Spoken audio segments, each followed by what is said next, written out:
We got a lot to talk about today. Us? We got shit to talk about? Stephen Reed? Really? Who? Reed for Madness? Okay, I know him. I know him. We'll see him tomorrow night. You'll see him tomorrow night. You can't go? It's the only day I got to close now, Wednesdays. Damn. Stick around. Big show today.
That's beautiful.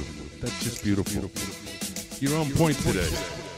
Ladies and gentlemen, let's get ready to get high. That's right. It's Tuesday. And once again, SativaCross.com presents to you the Ignorance is No Excuse Podcast.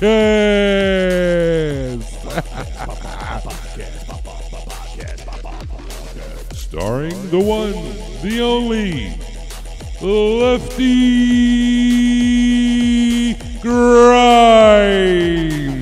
Hello? Hello? And his... Is this thing on? And his, I gotta come up with something. And his sidekick, CK. That's me, the Cannabis King, boys and girls. You're my idiot savant. You know what? I like that. You're the idiot, and I'm the savant. I like that. Together, the idiot and the savant bring to you The Idiot Savant Show. Scene. What? I don't know. All I know is a lot of news today. A lot of news, a lot of weed news. Big time. Unbelievable. Mayor Reed is on a lot of newspapers today. Wow. Sativa Cross is in the newspapers today. Yeah, more importantly. That's pretty cool when Sativa Cross makes the NJ.com, baby. Woo! It's a beautiful thing. And we take out a mayor. I didn't go down on him. I don't know what you're talking about. No, we took him out. Oh, okay. Took him out. He's out of the game now. He's done. He's been discredited. Unbelievable. New Jersey ramp. Ramp. Go put a ramp in your town, idiot. Worry about your town. Yeah, worry about your town ramps. Don't worry about anything else. Holy crap. Boy, he really took a beating. I love it. It's just started. It just started, bro. began. I mean, like, I got all these articles I'm looking at on my phone. Oh, man. This dude. He's done. I saw Duff yesterday. Duff is the man. You know what? Maybe we can call him up. Maybe he can explain Okay. exactly what Mayor Reefer Madness did. Here, let me get. I'll text him on that. But yeah, it all started with Duff yesterday. I saw Duff posted a little something about how what this guy was doing is wrong. Yeah.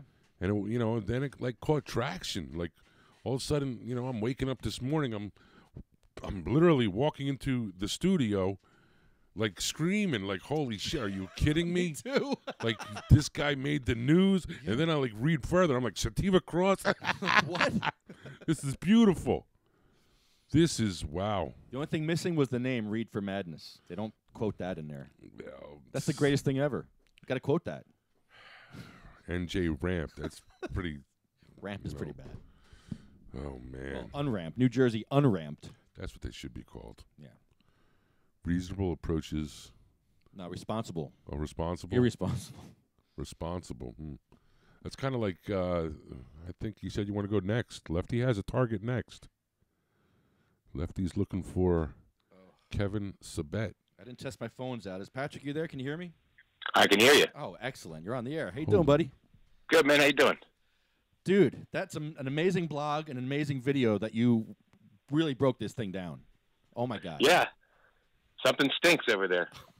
Talk to us. Explain it. Yeah, he was a landfill litigator, right? A landfill Lobbyist. Yeah. Wow. Yeah, so he was the PR guy for the landfill over there in Ocean County, just a couple towns over, and he was since the mid-'90s, all the way through the 2000s. And anytime residents would complain, his job was to go over there and tell them that there's nothing to see here. You know? Wow. And he literally, imagine this. So the smell was so bad at one point, hundreds of people showed up to this meeting. And With the marijuana? and he promised he'd be there. He was a complete no-show. Oh, that meeting. And then he basically hired a couple people, or the landfill hired a couple people. One guy to drive around with a pine-scented spray to spray on top of the trash, and then another guy to drive around the community and call back to the landfill when he smelled something. They should That have was brought Mikey. their plan to stop the stink. They should have brought But Mikey to open his They jar. actually expanded the landfill. He fought to expand it when the residents didn't want it. They expanded it. They made it even bigger, got it even closer to homes, and he was paid to be the shill for a stinky landfill, just as he's being paid now to be a shill for the anti-legalization movement. So this guy can get paid to say anything. He doesn't have any ethics. Sad. It's really sad. You guys there? Of course. Yeah, can you can hear you us? hear me? Ow! What happened? He heard me. What happened? Maybe he didn't hear you. Maybe he was trying to play our game. Patrick, can you hear me?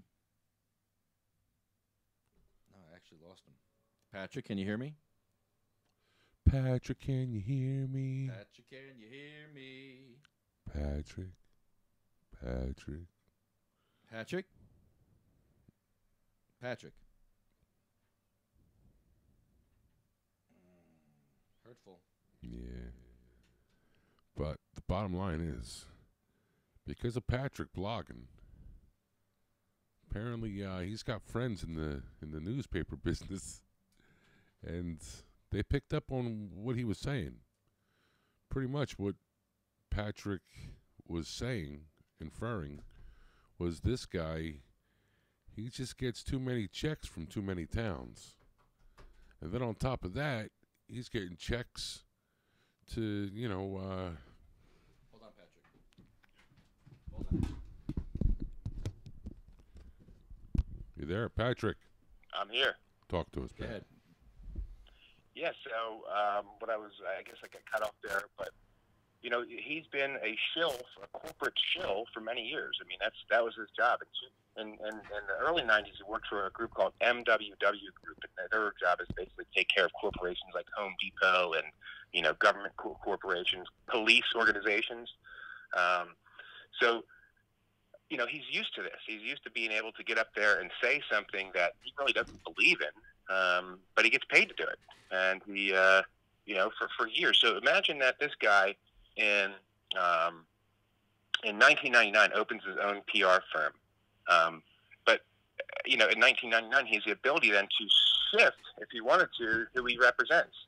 But he still represented the landfill. You know, he went ahead and still represented the stinky landfill, but he has a problem with the smell of marijuana at the city council chambers. So I just found that kind of odd. And what I did is I actually called the ethics department this morning so I could discuss this with the ethics department. And they were very clear in saying that, you know, it's a violation if he's paid or not paid. If he's just trying to promote the agenda of that group, that basically he should have recused himself from anything having to do with it. But that being said, he didn't, and he also didn't put it on his finance report. His election election. Yeah, it's not on there. Ouch. Yeah, you got to put on there who you're getting paid by. And he kind of forgot that one. Oh, wow. So what we're requesting is for everybody to send a letter to Melanie Walter at 101 South Broad Street in Trenton, New Jersey, P.O. Box 803, 08625. Again, Melanie Walter, 101 South Broad, P.O. Box 803, Trenton, New Jersey, 08625, and ask for a investigation into Mayor Stephen Reed and ask why it is that this guy is going around the state of the paid lobbyist who calls himself an executive director. I like how he says that. Well, I'm not a lobbyist. I'm an executive director. Well, if it walks like a duck and it sounds like a duck, it's a duck. Okay, so if you're out stumping for issues, that's not an executive director. Does, you know, programming, says scheduling, does different things like that. They don't go out to legislative hearings, town councils, and all these other things that he's been appearing at, and writing op-eds in many newspapers. And I have copies of these op-eds, where at the bottom of the op-ed, he doesn't say executive director of RAMP, he says mayor of Point Pleasant Beach. So that looks much better. Yeah. Better optics. So, yeah, the optics are pretty bad, you know. And if I was a fellow council member on Point Pleasant Beach, or somebody that's in that government organization, I'd have some questions for him. You know, I mean, did you really ban this for intentions, or did you really ban this for the intention of others? You know, so I'm calling for an ethics investigation into Reed, and I don't think it's going to be hard to get one, because NewJersey.com just came out with a big, just on, if you Google news and you put Stephen Reed's name, NJ.com. I saw that. So he is in some poopy. Yeah. Yeah. He's in a landfill. He's in his own landfill. Yeah. He's not going to be too happy tomorrow, I'm sure, or later today, because you know what should happen is this. Also, by the way, what's just funny and interesting about this guy is that he had when he ran for council originally in 1995, he ran with his mommy. Him and his mommy were on the ticket together, and they lost together. They both were losers together, and they asked for a recount, and the recount found at the end of it that they were still losers. But But what happened was in 2010 there was some type of a mayoral recall. I'm going to look into exactly what it is, but what I found was an op-ed, not written by Mr. Reed, not written by his mommy, but written by his 7th grade daughter, saying that people need to vote for the recall so they can vote for her daddy, Mayor or Stephen Reed. No, come on, dude. I mean, you're shilling for corporations. Now you got your daughter shilling for you. Shilly. They're like a shill family. You know, so but that's what I got, man. It didn't take long to figure this guy out. Oh, good. Yeah, so if you need op-ed research, you can always look me up.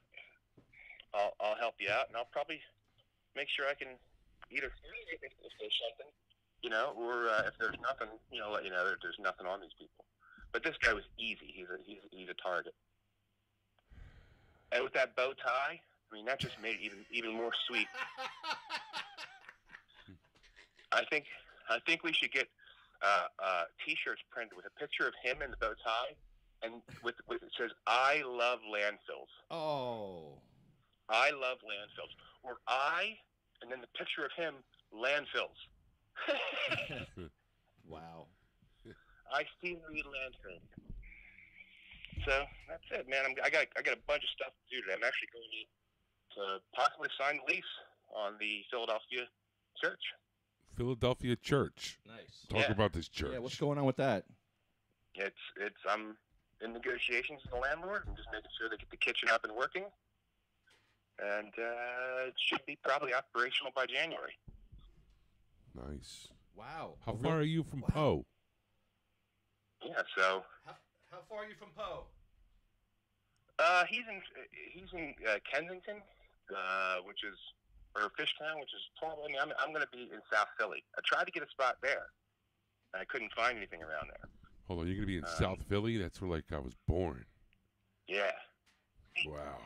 South Philly? I got a new dog, and she's chewing everything. Nice. Well, listen, guys, you guys have a good day, and I'm sure I'll see you probably 15 or 20 times throughout the day, Wayne, on your 24/7 podcast with Burrini.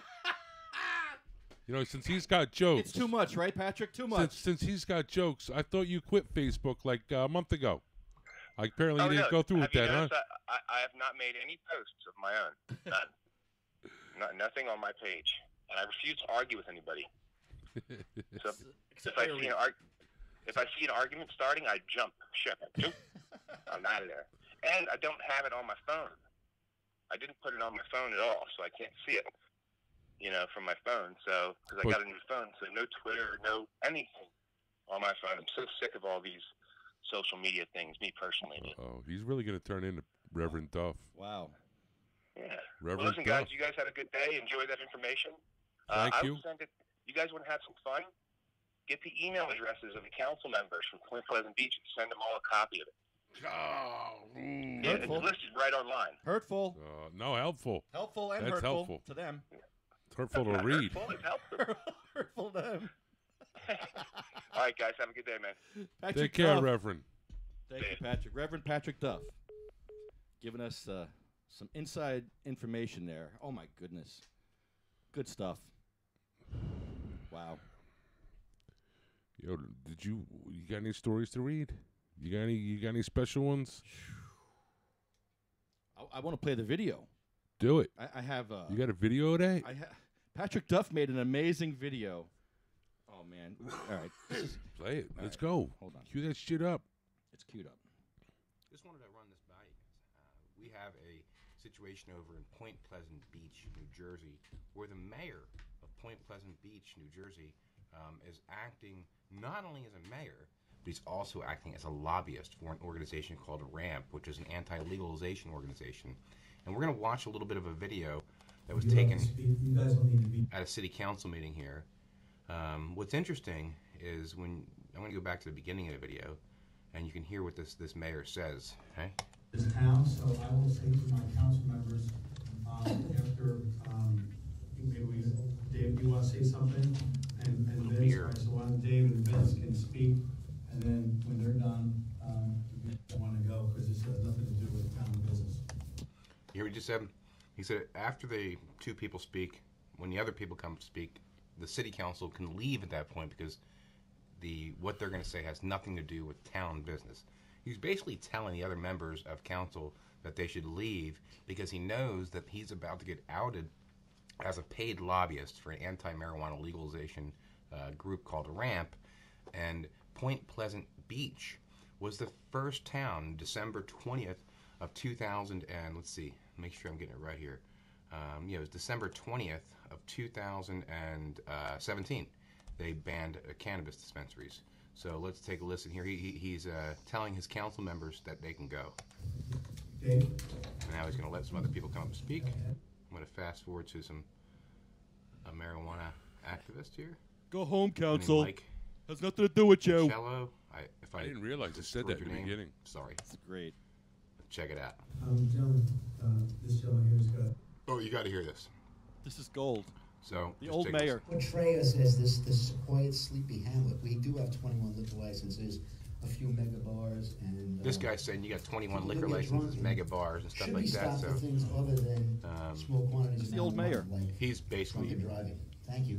a resident of the township who wants marijuana dispensaries. All right, gentlemen, this gentleman here's got some marijuana. He's been leaving it open, so this whole place smells like marijuana. You should come to my town, make this room smell like marijuana. But I don't appreciate So that. Mr. Stephen Reed, Mayor Stephen Reed, you can hear him talking there saying he doesn't appreciate this medical marijuana. I don't patient coming to appreciate his that. town and making his town smell like marijuana. God damn it. So, We like you the know, smell of I wonder, shit. You know what?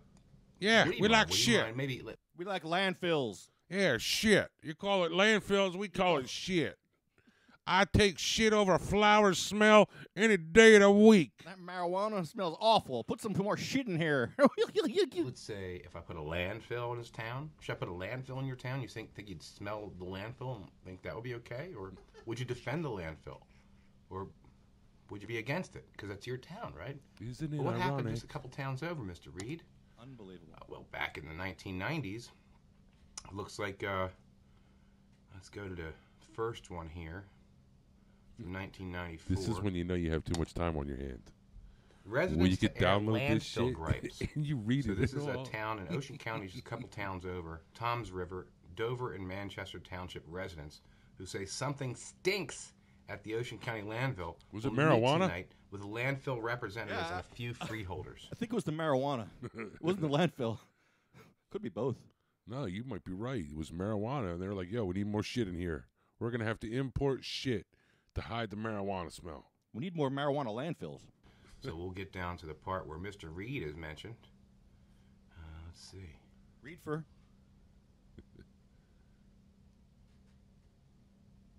Read for madness. The rest of your life, you're going to be known as Let's Read see for here, madness. Mr. Reed, where you at?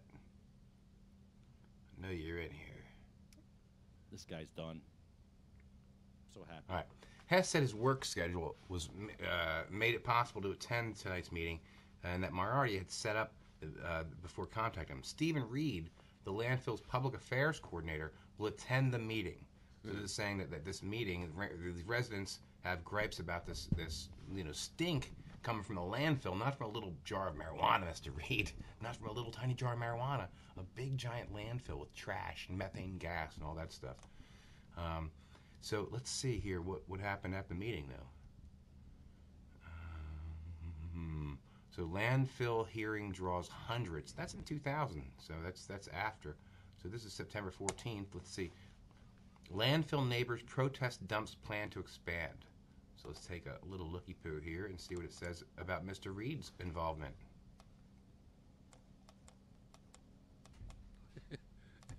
This guy's reading fucking papers. This is great. Oh, Patrick Duff is a God. maniac. I love it.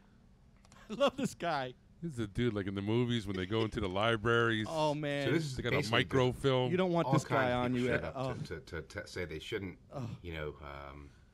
Don't fuck with add Patrick anything on Duff. this man. landfill. It's already been stinking up their town. And Mr. Reed, the representative for the landfill, was said to be there tonight so they can ask him some questions. And it says, although Stephen Reed, the public affairs coordinator for the Ocean County Landfill Corp, Read for said madness. Tuesday that he would be at the meeting, he did not attend.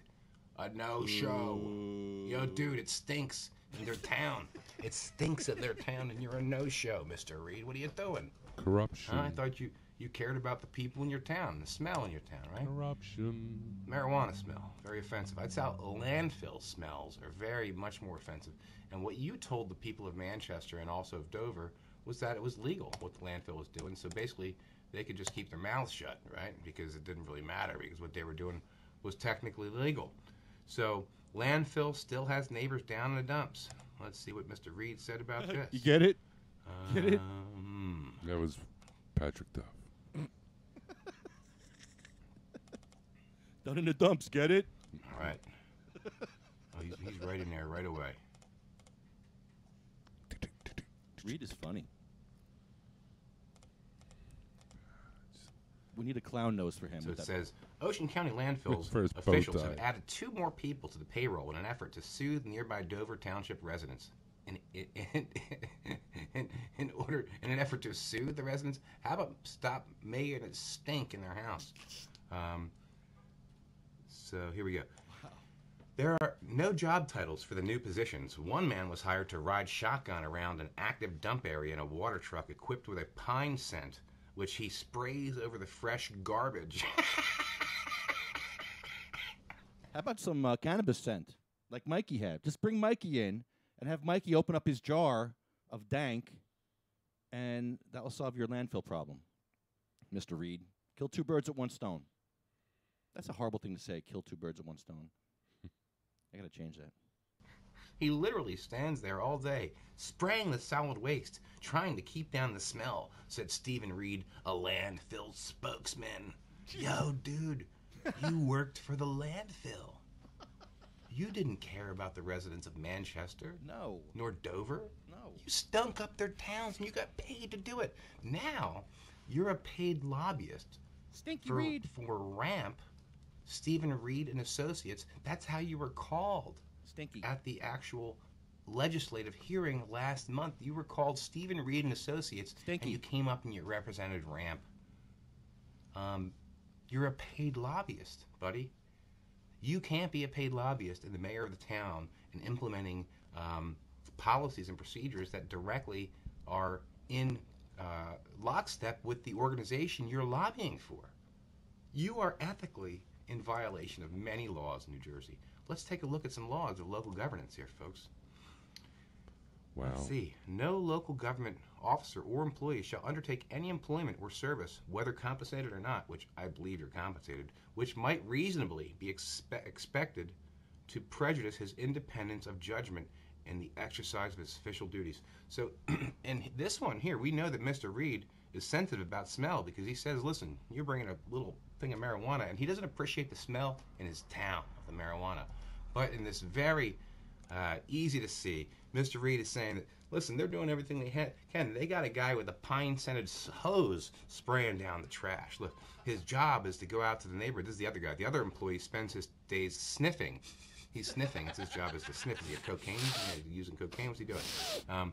It says his job is to go out to the neighborhood of Manchester and Dover, and he smells, and if he smells anything, he has to call back, Reed said. I don't know what the job title is. I don't know how much he makes. How much do you make, Mr. Reed, for I'm a nose expert. Approaching the residents of a township and tell them they are okay with the stink of a landfill in their town, but then telling other people that the legal marijuana that's in their pocket and their little legal jar there is offending you to the point that you feel that they should not have it in your town. And you ban dispensaries, not only recreational, but medicinal dispensaries, because you created a quarter-mile radius, which nobody has a quarter-mile radius for anything, for any type of use. There's no quarter-mile radius, but for cannabis, you decided to make a quarter-mile radius because you're a paid lobbyist, a fat turd paid lobbyist for RAMP. Okay, so we're going to go a little further into here to you, Mr. Reed, and we're going to figure out a little bit more about your personality and who, who would be out there stumping. Let's take a look here. So here he is, graduating from high school. Good old Mr. Reed. He was the class president. Look, he had a cop's mustache as a senior in high school. But it looks like Point Pleasant Borough high school student. Wait, you're a Point Pleasant Borough? I thought you lived in Point Pleasant Beach, Reed. Huh? What's going on here, bud? Let's go down here. That? Semantics. We're going to find out This guy. a little bit more Potato, about you, Mr. Reed. tomato. So, after you worked for MWW Group, you opened your own PR firm in Point Pleasant called Stephen Reed and Associates. Right? Stephen D. Reed and Associates. Stephen and Reed you decided ass. you wanted to run for office, but you couldn't do it yourself, so you got somebody involved. And by the way, what you also did is during the time that you were doing the lobbying for the landfill, you were also lobbying for iron worker, an iron plant. Let's see. Let's make sure I get this right. Wow. I don't want to get nothing wrong. Wow. So late noise angers residents. Oh, man. This just is the goes most on and important on. one. You go through this whole thing. These people are talking about how everything is noisy. They can't sleep. Blah blah blah. Stephen D. Reed, a hired spokesman for the interstate, said the company is not doing anything illegal. You know what? I'm sure the residents of that town appreciate you telling them that the company wasn't doing anything illegal while the iron was slamming against each other and keeping them up. You also didn't care about people's concerns about arsenic from Home Depot. So when people were concerned about arsenic, you said, what's important for you to understand is that the developer understands and takes concerns about arsenic or any chemical in the drinking water very seriously, Stephen D. Reed, a public relations consultant for Home Depot, said yesterday. Reed did not attend the board meeting. Hey, that seems like it's pretty common for you. You don't show up where you're going to have a tough time, or when you know you're going to have a tough time, you tell the other council members to go home. Wow, you're a real beaut. What, do you get your mommy to hold your hands to do things? Whoa. Huh? Do you get your mommy to hold your hands, Mr. Reed? I'm just trying to check that out, because I think you might. I think you're the type of guy that gets his mommy to hold his hands to do things. Ooh. Wow. GOP primary result unchanged by recount. Point Pleasant. A recount of a June 6th Republican primary did not change the outcome. Barbara J. Reed and her son, Stephen D. Reed, sought the GOP nominations to run for the borough council. Wait. Listen, and I understand. Listen, I love my mom. But you ran for council with your mommy? I'm just saying, bruh. I mean, you couldn't figure... At the same time, you were out there pumping it up for the landfills and for Home Depot and for...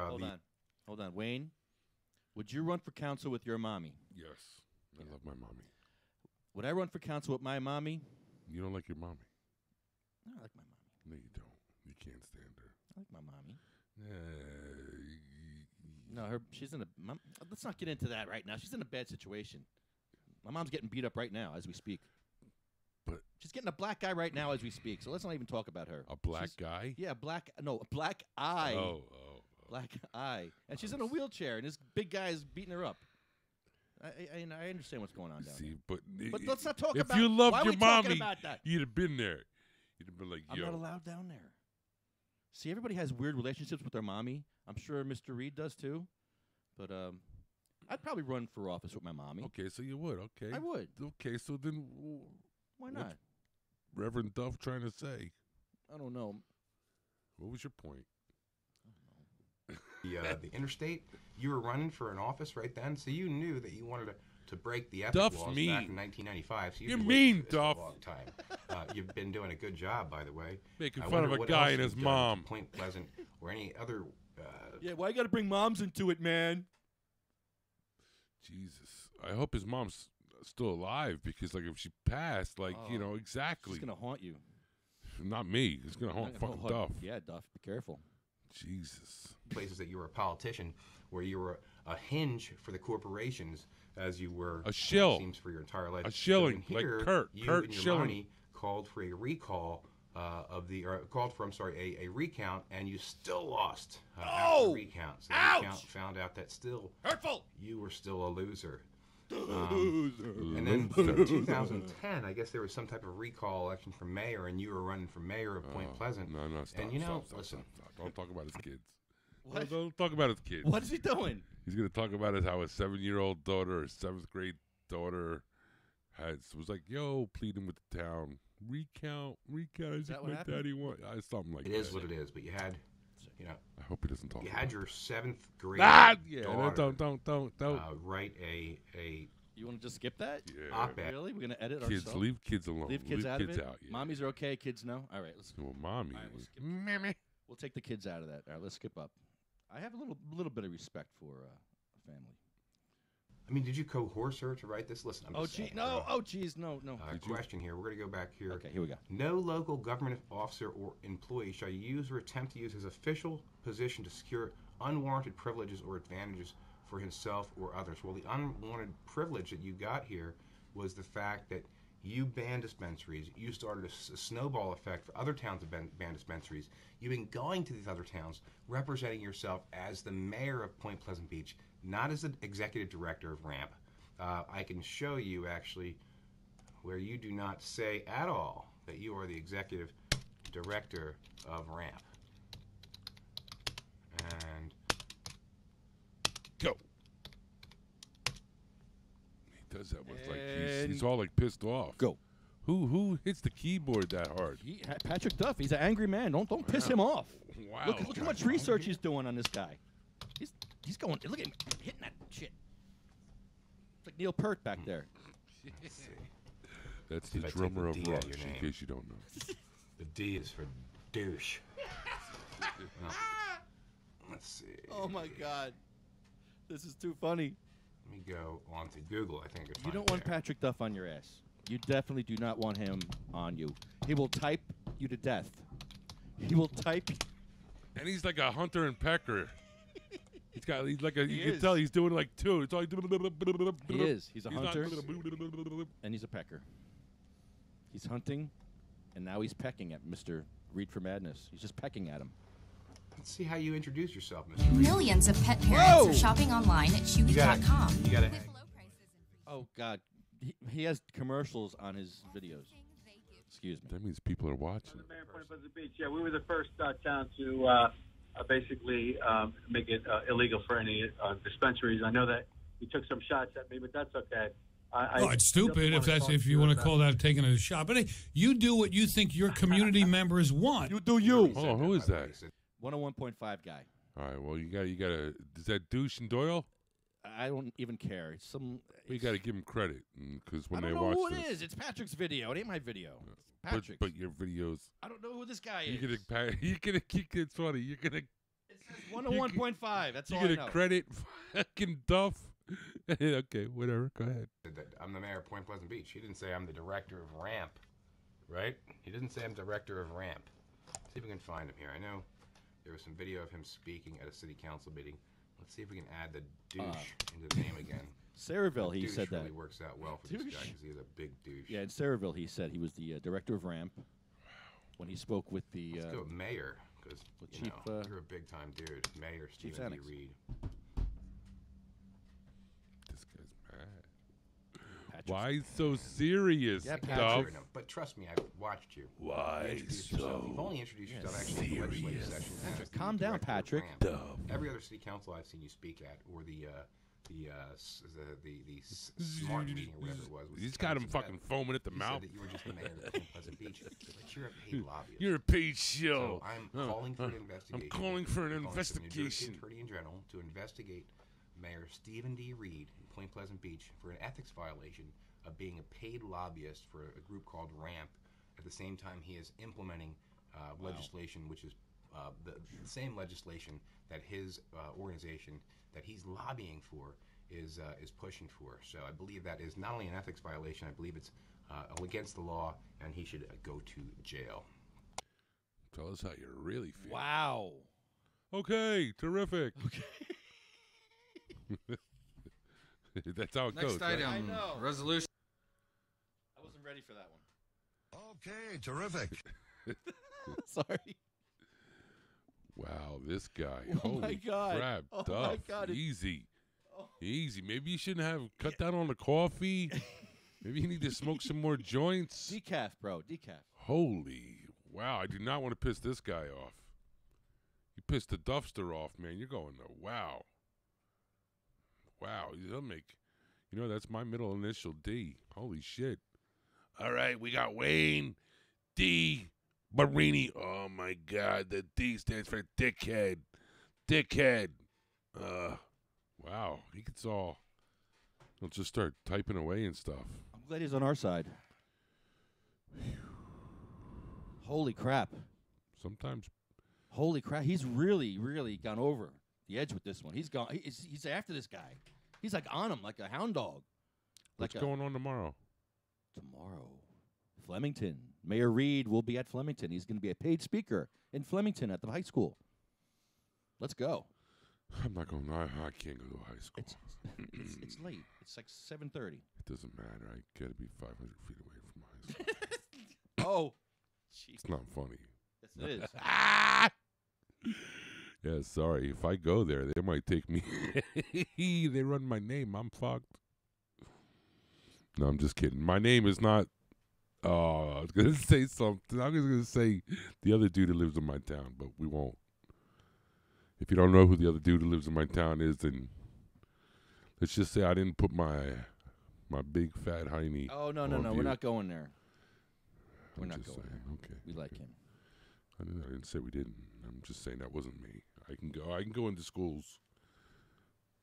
Although I was arrested once. I was playing on the roof of a school. Yeah, and I was too scared to jump down. What do you mean? I was too scared. You didn't jump? I ended up jumping, yeah, but fire guys didn't come to get you? No, the police came. They did come. The police actually came.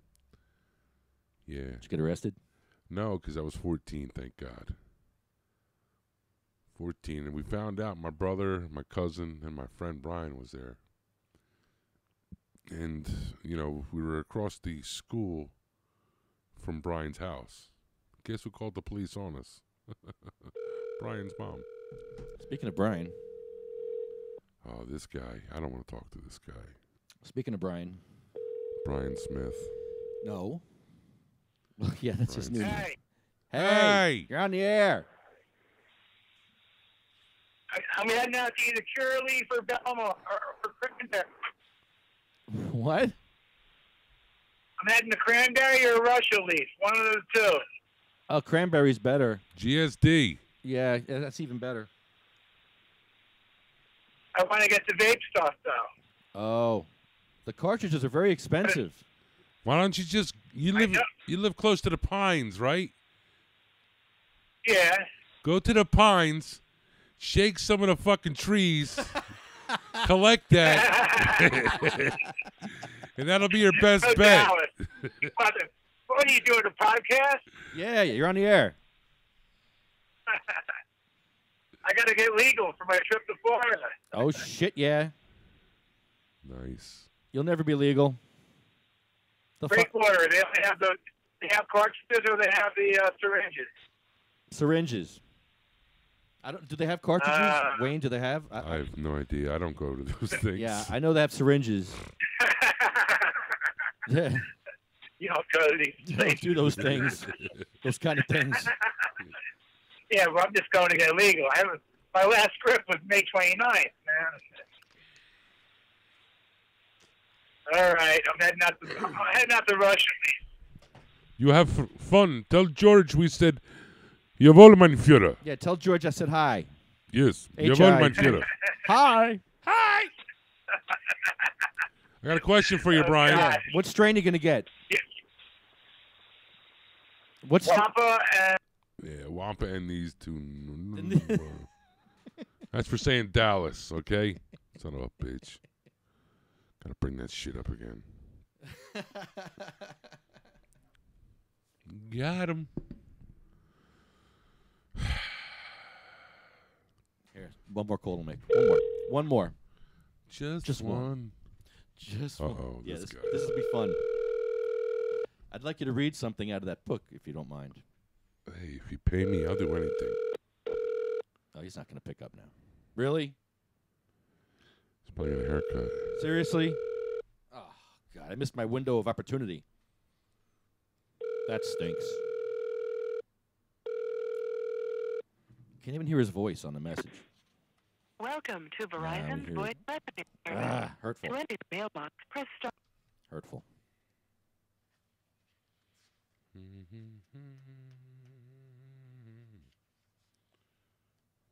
Okay. I'm trying to. I tried. All right, so we were going to read out of the book Dr. M's story. Really? Yeah. Maybe we can call him. Hold on, Brian's calling back. Oh no, don't. Brian Don't never humor gets him? it. You don't. Don't humor him? He don't get it. I'm not going to humor him. He'll be like, "Hey man, Hey, yeah, we got disconnected, you man. asked me what I was gonna get." You can't fuck with people with MS, bro. Come on, man. That's not right. Does that pick up? No. No. Sorry, Brian. He knows better. That's for being a fucking Cowboy fan. If you were an Eagle fan, I'd be like, yo, pick up. But nah, sorry. All right. Plus, we got to read news stories today, bro. We got to talk about the debate. We got to read about Sativa Cross in the news, NewJersey.com. We got to read about this closed-door meeting on Thursday. They will be at the New Jersey State House, where they will be discussing marijuana. And we also have to talk about what Governor Murphy says about the bill. He's saying some pretty crazy stuff. A progressive, go figure. A progressive saying, hey, I don't want that Cannabis Regulatory Commission that you guys are talking about in the bill. Get that out of there. And it's kind of weird because, the Democrats are like, no, we need big government. Yeah, just like how they got the Casino Commission. Well, we need the Marijuana Commission. Yeah. But, all right, did you do what you had to do? Can I read the Dr. M part, or? I don't have his number, so we can't call him. I'm unprepared. I was trying to get... He's busy anyway. I know. Maybe we can get someone that works in his office. Should call his office up. He's got like 10 of them, right? Well, I read this. Find one of his offices and just be like, hello, yes. Okay. This is Sativa Cross. You're on the air. And then we'll just like bombard him with questions. Okay. Probably, chances are they'll probably know who the hell we are, so it won't be no big deal. Okay. So, hold on. It's story time with Wayne. Story time with CK, boys and girls. What are you reading today? Today, we'll be reading Epilepsy, the Falling Sickness from Caesar to Me by Joan Ford. Presented by William Haney of Universal Arts Incorporated. We're going to jump to the last story, the Dr. Andrew Medvedovsky. Yes, I said that correctly. But if you just want, boys and girls, you can call him Dr. M. Everybody knows Dr. M. So, Dr. Andrew Medvedovsky. Living with epilepsy is probably one of the most challenging obstacles for anybody to overcome. There are an estimated 4.5 million people, adults and children alike, in the U.S. alone, and about 65 million people worldwide living with epilepsy. For those of us who are fortunate enough to be healthy, it's impossible to imagine the daily struggles that a person with epilepsy has to deal with on a daily basis, let alone for us to see how their family members who watch them suffer. Reading Joan L. Ford's book and interacting with many patients during my neurology residency has given me firsthand exposure. Epilepsy is a complex disease that has a mind of its own. Patients with epilepsy are always on high alert and have to be mindful of triggers that may set off another seizure. Parents of children with epilepsy live in constant worry, keeping track of things that for most parents are foreign. Do parents of healthy children worry about video games being too bright, the noises being too loud, outside temperature too hot? Did we bring the rescue medication on our trip? Or do we have enough seizure medications in case there is a snowstorm? Can you imagine being a teenager and or a college student with epilepsy? trying to fit in and have a social life in a superficial and highly competitive environment? Epilepsy has evolved into a subspecialty of neurology. Our understanding of epilepsy continues to evolve with dedicated doctors and researchers around the world.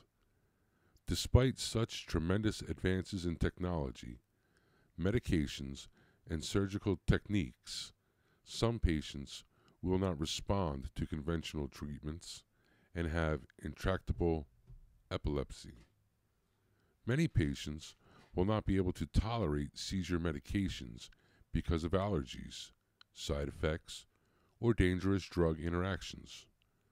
Surgical interventions such as the vagal nerve stimulator and open brain surgery are not options for many, and the risks often outweigh the benefit. I have a patient in my practice that I treat for chronic pain. She suffered with epilepsy since her teenage years and decided to undergo partial left temporal lobectomy a year ago. She was told that this is curative surgery. Unfortunately, she is still on 2 seizure medications and has 1 to 2 seizures per week. After I completed my neurology residency at Virginia Commonwealth University, I went on to do fellowship in interventional pain management and moved to Philadelphia to join a growing pain management practice, RA Pain Services in South Jersey. There were 2 trends that I noticed amongst many patients who I treated. First one was that so many patients would turn up positive for THC on their urine drug test, and so many others would ask if medical cannabis was an option for them. I had no interest in becoming a registered medical cannabis doctor at the time, and referred those interested in it to go to a local neurologist for the program. In July 2015, I decided to register and see for myself what the hype was all about. About 4 months into the program, I had about 50 patients, including 2 children with intractable epilepsy, who I transferred from a neurologist who had become ill and passed away. The children suffered with rare type of epilepsy called Lennox-Gastaut syndrome, LGS, and were completely debilitated by the seizures and side effects of the multiple medications they were on. I learned from the parents on how much cannabis has helped with their seizures, development, and ability to reduce the seizure medications. These families considered moving out of New Jersey to Colorado, where they would be able to obtain cannabis and provide treatment for their children. My adult epileptic patients had side effects with seizure medications and felt like zombies. It's even more difficult for female epileptic patients who are childbearing age because of the fetal toxicity associated with seizure medications. I wondered to myself if parents are able to use cannabis to give their children a better and safer quality of life. Chronic pain patients can reduce their opioid and epilepsy, can be treated with a natural remedy, then what's the big deal? What I learned about medical cannabis really came from my patients sharing their success stories. I have videos that parents of my pediatric epileptic patients sent to show the dramatic change in their children's behavior, communication, and well-being. I shared these videos with my fellow neurology friends and colleagues. The response is often, wow. The stigma of cannabis as the gateway drug and making people high is a misconception. Medical cannabis has been used for thousands of years, all over the world. The endocannabinoid system is a natural part of our nervous system with receptors that are found in every organ in the body. More than 100 cannabinoids have been identified in the cannabis plant, with THC and CBD as the most researched. There appears to be a synergistic relationship between the cannabinoids, hence all the various cannabis strains and medical uses. My neurology friends and colleagues agree that cannabis has potential therapeutic benefit in treating epilepsy, but have many unanswered questions about how to incorporate cannabis into conventional practice, dosing, strains, administration methods, and long-term methods, and long-term effects. I think that all of these questions will be answered in the near future as cannabis is recognized as having therapeutic value, rescheduled by the federal government, and major academic institutions can conduct research that will prove the safety and efficacy of cannabis. In my opinion, as a board-certified neurologist, pain medicine specialist, and medical cannabis doctor, I vouch for the tremendous benefits this program has given to my patients suffering not only with epilepsy, but with other debilitating conditions as well. I think taking the leap of faith and starting my own program was one of the best medical as well as positive career decisions I have ever made. This is the future of medicine. Again, this was by Dr. Andrew Medvedovsky, board-certified neurologist and pain medicine specialist, New Jersey Alternative Medicine Director. And you can catch him, his website, at the NJAlternativemedicine.com. That's NJAlternativemedicine.com. Interesting. We love Dr. M. Yes, we do. Yes, we do. He's helping Joe Marie. He helps a lot of patients. A lot of patients. Brian Cummings says, go Dallas. And then he says, give Wayne a kiss for me. I'll let you kiss my... That's hurtful.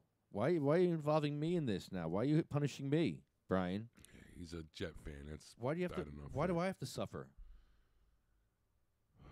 Brian, you're mean to me. Give Wayne a kiss. Because you know he's going to bend over. As soon as I go to kiss him, he's going to bend over. Hey, look. Kiss my ass, Lefty. You still owe me that. No. You do. I'll give you a cheesecake. You never had ass kid. No. I don't want your dick cheesecake. I am not kissing your ass skin. I'm not asking. I'm telling you. No, I'm not kissing your ass skin. So far, I did a couple of podcasts, and you didn't kiss my ass. My lips are My not touching ass your skin. ass skin. Your lips.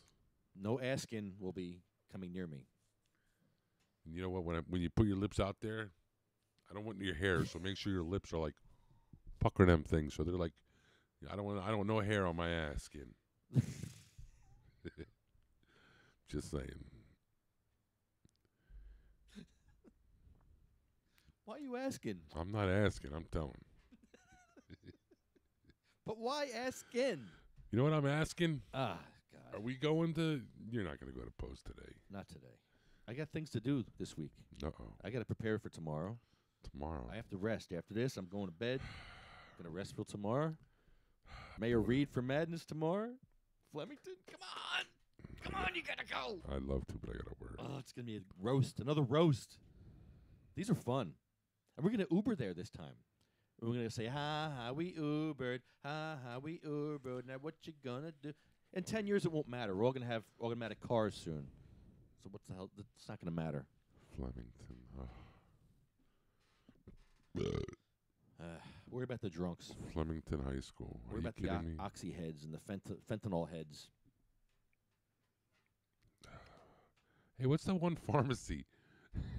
What's the one Is it CVS or Walgreens or I don't know. The one pharmacy that doesn't sell cigarettes anymore? Oh, CVS? CVS? I think one of those, yeah. My friend went to go in there yesterday. I thought we were in Walgreens, but whatever. So we went in there, right? And he goes to get his cigarettes, you know? And I'm like, man, you really shouldn't smoke them things. So then the lady behind the counter starts, yeah, you really shouldn't, you know? That's why we don't sell them. Cigarettes are bad for you.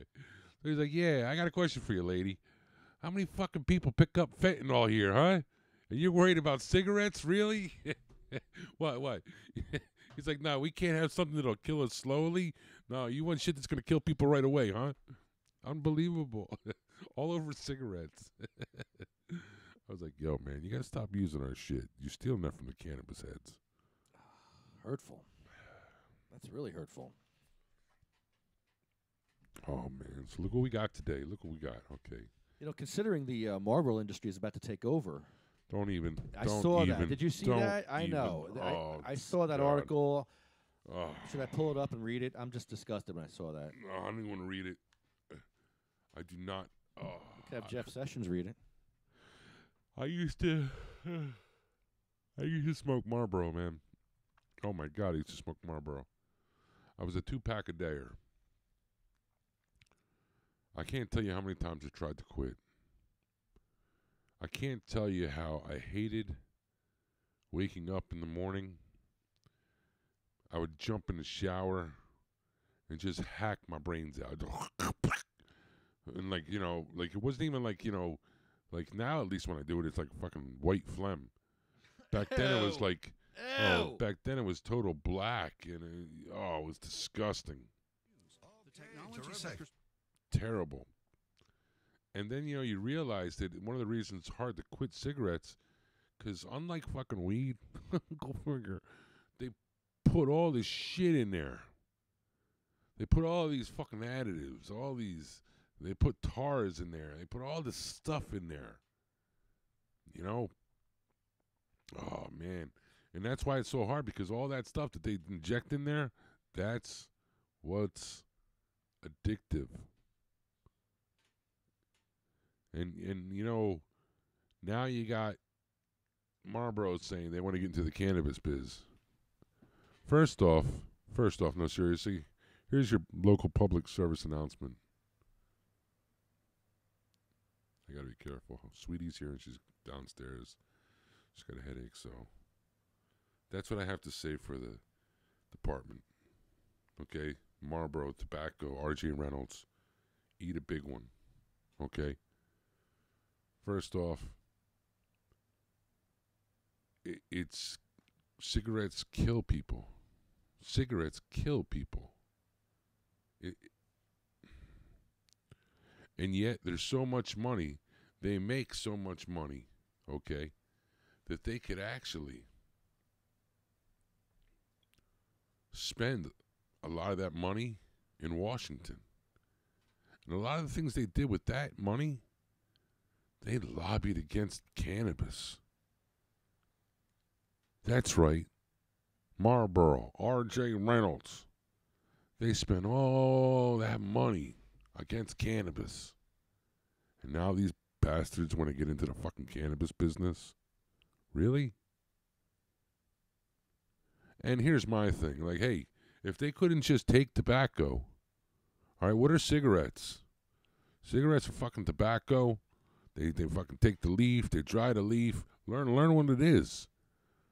And then these guys, the R.J. Reynolds, the Marlboros of the world, these people they're like the drug dealers. They're like the pot dealers back in the fucking 80s and 90s when you had that crappy weed. And they'd be like, hey, man, let's spray some Raid on this shit. Yeah, that'll get him. That'll fuck him up. Yeah. Hey, yo, you got any fucking liquid Drano? No, you only got the dry shit here. Yeah, put that in there. Hey, man, why don't you dip it in this? Yo, why don't you throw this in there? Yeah, okay. That's what they used to do. That's what some sick people still do.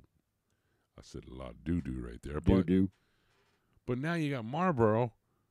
This is what they couldn't just put the tobacco into it. You know, they had to cut it with stuff. They had to add stuff to it. Nicotine and blah, blah, blah. All this crap. Now, if they're going to do that to tobacco, to cigarettes, what are they going to do to cannabis? Oh, my God. Oh, I can't. Wow. I could just see what they're going to spray on cannabis, man. Oh, my God. More importantly, how do any of you morons that are stoners, this is one thing, this is probably going to get me in trouble, but I don't care. I really don't. I don't understand fucking stoners that smoke cigarettes. I don't get that. I really don't. I don't understand stoners that you know, buy blunt wraps and stuff. Yeah, I'm guilty. I am guilty, but I don't understand why the fuck we do it. This is a corporation. They'll do whatever they got to do to make our shit illegal, and yet their stuff never gets touched. I mean, you know, a lot of us cannabis heads, you know, well, hey man, you let people drink alcohol. Yeah, forget the alcohol. Be 21 years old, you get a pack of cigarettes. You know the damage cigarettes do. And then you get them, you know, whatever, people. All I'm saying is, forget Marlboro. Forget Marlboro. This is a company who spent money against the cannabis legalization. And here they want to... Go ahead, do it.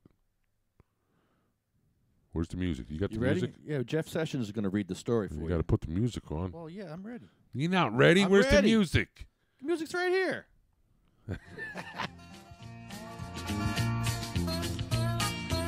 So I can't tap my feet. Sweetie get all upset. This is your old pal Jeff Sessions with the news. Well, I got some good news for you today.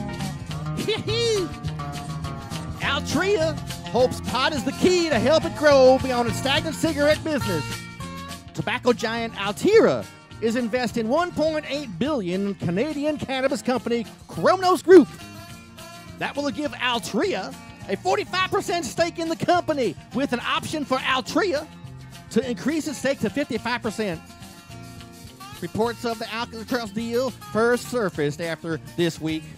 The decision by Altria to go ahead with an investment. It shows Altria is serious about investing in marijuana as a new growth area sells traditionally cigarettes slow. Altria stock has fallen 45% this year, and the company is expected to report revenue growth of 1% this year. Wow.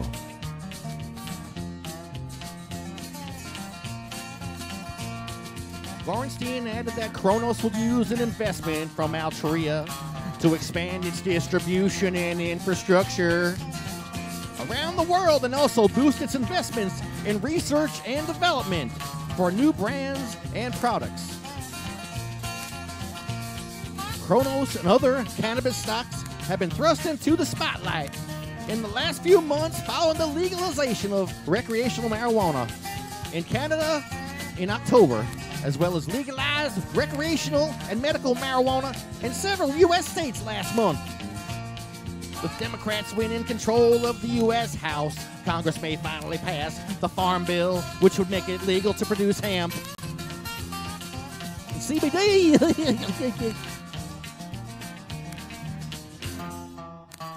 CBD! The Canadian subsidy of Molson Coors has a joint venture. A joint venture, get it? They have a joint venture with the Hydropothecary Corporation to produce cannabis-infused drinks for the Canadian market. Lagunitas, a beer brand owned by Heineken, is selling a cannabis-infused sparkling water brand in California. California. IA. Good stuff there. The primary reason to outlaw marijuana is its effect on the degenerate races.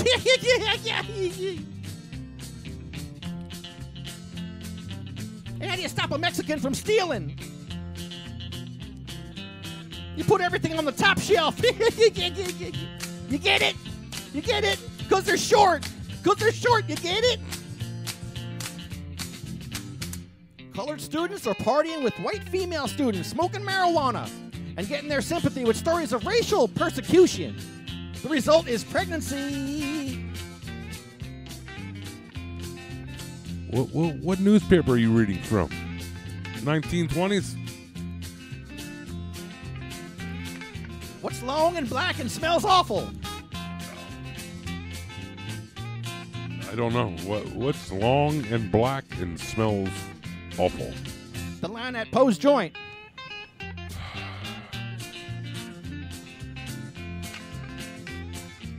We got to call him up eventually. We're going to call him up. We're going to call Poe. All right, let's give Poe a call. All right, I'm out of here. Jeff Sessions with the news. See y'all later, idiots.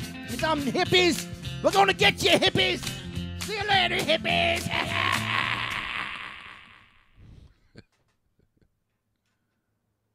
Oh, boy. Jesus Christmas.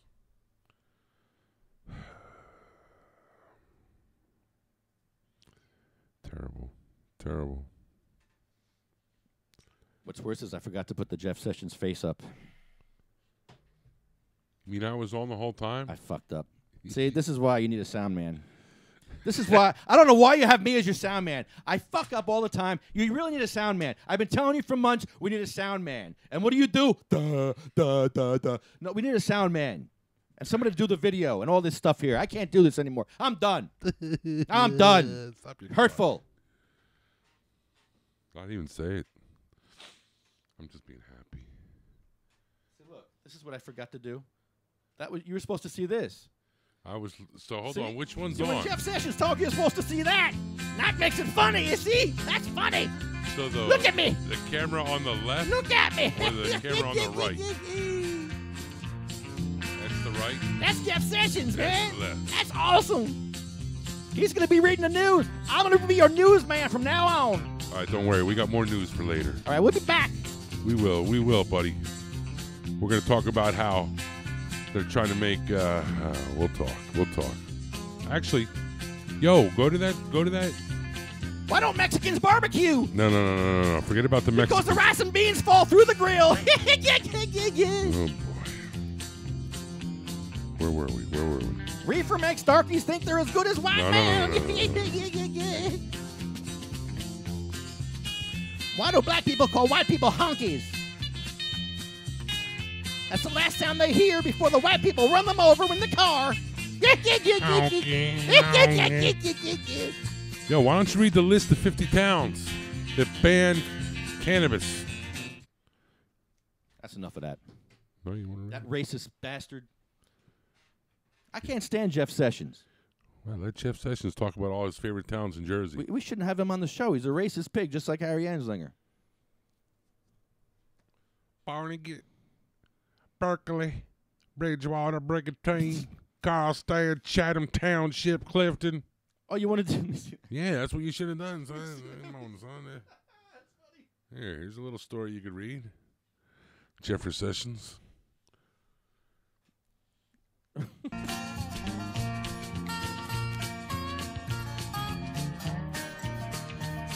New Jersey has never been closer to legal weed after lawmakers late last month took the first step towards legalization by advancing the bill to the full legislature. But even that progress on the state level, dozens of towns have never been farther from having legal weed. Here's the list. List of what? List of what, Uncle Jeffrey? It's Barnegat, Berkeley, Bridgewater, Brigantine, Carlstadt, Chatham, Clifton, Cranberry East, Rutherford, Elmwood Park. You got Emerson, Fairhaven, Franklin Lakes, Freehold, Garfield, Hasbrook Heights, Hawthorne, and Hazlitt. You got Lodi, Mawa, Manville, Midland Park, North Caldwell, North Halton, Oakland, and Oceanport. Old Bridge, Old Tappan, Palisades Park. Palpar. Palisades Park. Palpar. Palisades Park. Palpar. Palisades Park. Palpar. Old Palisades Park. Palpar. Got no wheelchair access in Palisades Park. Palpar. Parsippany, Troy Hills, Pleasantville, Point Pleasant Beach. Oh, Point Pleasant Beach. Ramsey, Ridgewood, Saddlebrook, Seagirt, Secaucus. I see what? Secaucus. I don't see caucus. Spotswood. Yes, I had time. Just want to make sure I had time to send the email to all the council people and the council president. They've all received an email. Patrick Duff, you're on the air. What? Yeah, I made sure to CC several of my media friends. Can I ask you a question? Yes. Did he date your wife before you married her? No, why? Why do you hate this guy so much? I don't. I Shit. love marijuana. I love marijuana so much. Uh-oh, I got the weed man calling. Well, you got to call my number. Yeah, so if you're go ahead, if Pat. you're against marijuana, you're not my friend. Thank you. That's it. So I'm glad you're on my team, bro. You're dude. Jeez. Wow. You're angry. Yeah. You're an angry man. Angry young man. No, you know what's crazy? Yeah, that you didn't learn how to type. You're a hunter and a pecker. I noticed that. You do hunt and peck a lot. I'm a pecker. Who cares? No, I mean you hunt people down. You peck at them. Oh yeah, but I'm also a pecker at my keyboard too. But I'm also a pecker in real life too. Well, I'm a dick. But I just wanted to make sure you knew that email has been sent. Nobody else can do it. I did ask for them to open up an investigation into his involvement in rant. Wow. And I see the Philadelphia Inquirer, and so a couple other things. Wow. Wow, Patrick. Thank you. That's the. So, yeah, I think job. the weed man will call it or something. So you guys enjoy your day. All right, Hey, thanks. thank you. Take care, brother. Wow. Reverend Duff. Jeez. Don't sit on his watch. Don't piss him off. I told Weed Man to call you up. I don't know why, like, no one knows. You know, you got the studio phone. I could call him. I got chills. He said he was going to call. I said, okay. I'm going to call New Jersey Weed Man. This is funny. Uh-oh. No. He only picks up for boobs. White boobs. Big, white, bouncy boobs. Big white asses. So I don't got those. Mounds of plenty. You got the big ones. You got to call him. He'll pick up for you. He probably would. That's what's messed up about this. He's texting me. I'm sorry, the See? person you were trying to reach has a voice. See, it's hurtful, Edward. Hurtful, Robert. Being hurtful to me. I mean, you know, that's not even his birth name. Robert. No. That's not. What's his birth? I don't know. But it's not Robert. It's Robert. It's Robert Edward. That's what his mom called him. That's what he's called, Robert. It's not because that's not what's on the. It's not what's on the birth certificate. New Jersey Weed Man, you're on the air. Oh shit! You guys on? Yeah. You're on the air? Yeah. Oh. Okay. Something you can't tell Where us. y'all at? you podcasting at home? Yeah, I'm home. Oh, okay. I'm home through the winter, man. Yeah, I hear you. And you're in Facebook jail, huh? Yeah, great stuff, right? Yeah. You know all about that. you racist seal? Yeah, it was a racist meme, and it wasn't my fault. Wayne with you? Yeah, he's right here. Of course. Oh, okay. Hey, listen. I'm just putting it out there for your podcast viewers. Okay. Vice hit me up this morning. Who? Vice. Okay. And what they asked me is if I knew any suburban illegal weed dealers who wouldn't mind doing a segment on Vice. Now they said they can conceal the person if they want it. But anyway, I was going to post it on my Facebook and just say ask. Then I thought, well, maybe I'll call Lefty and Wayne and see if they put it out there on their podcast or something. But we'll put it out there. Yeah. They want to do a segment on suburban weed dealers in New Jersey. black market weed dealers. It sounds like he's really looking for white guys, but he said suburban. He made a point to say suburban. He didn't say white. Hey, we got a question for you, Ed. Got a question for you. Oh, shit. Hello, you're on the air. Hey, how you doing, Lefty? Dr. M, how are you? Good, how are you? Awesome, man. Great to hear from you, bro. Thanks for reaching out. Yeah, I know you're busy. We just read some of your story in William Haney's mother's book, From Caesar to Me, and it's just amazing. You know, the way you're helping people, and I want to thank you personally for helping. And I appreciate that. yeah, especially Joe Marie. You really, I appreciate. How's she doing, by the way? What's going on with her? Yeah, she's still she's hanging in there. She's down in Brick. We're trying to get the Brick dispensary, but she's waiting for a card still. She's still waiting, but she's getting it. Okay, good, man. Good. What about you, Lester? Are you staying out of trouble? I'm having surgery next month for my stenosis finally. So. All right. Yeah. I need to get my arms fixed because I can't do anything with my arm anymore. I'm not a lefty. My name's Lefty, but I can't use my left arm anymore. It's kind of not good. That's not good. Yeah. Who's the surgeon? Who's doing your surgery? Dr. Goldstein, NYU. Nice. Yeah. He did my fusion and my artificial disc, and everything's solid down there. So. Awesome. I think you're in great hands. Yeah. So what do you got going on with you? I see you all over the place doing stuff everywhere. We are in the process of really renovating, reorganizing. We are about to introduce something to our that I believe will truly revolutionize the cannabis practice.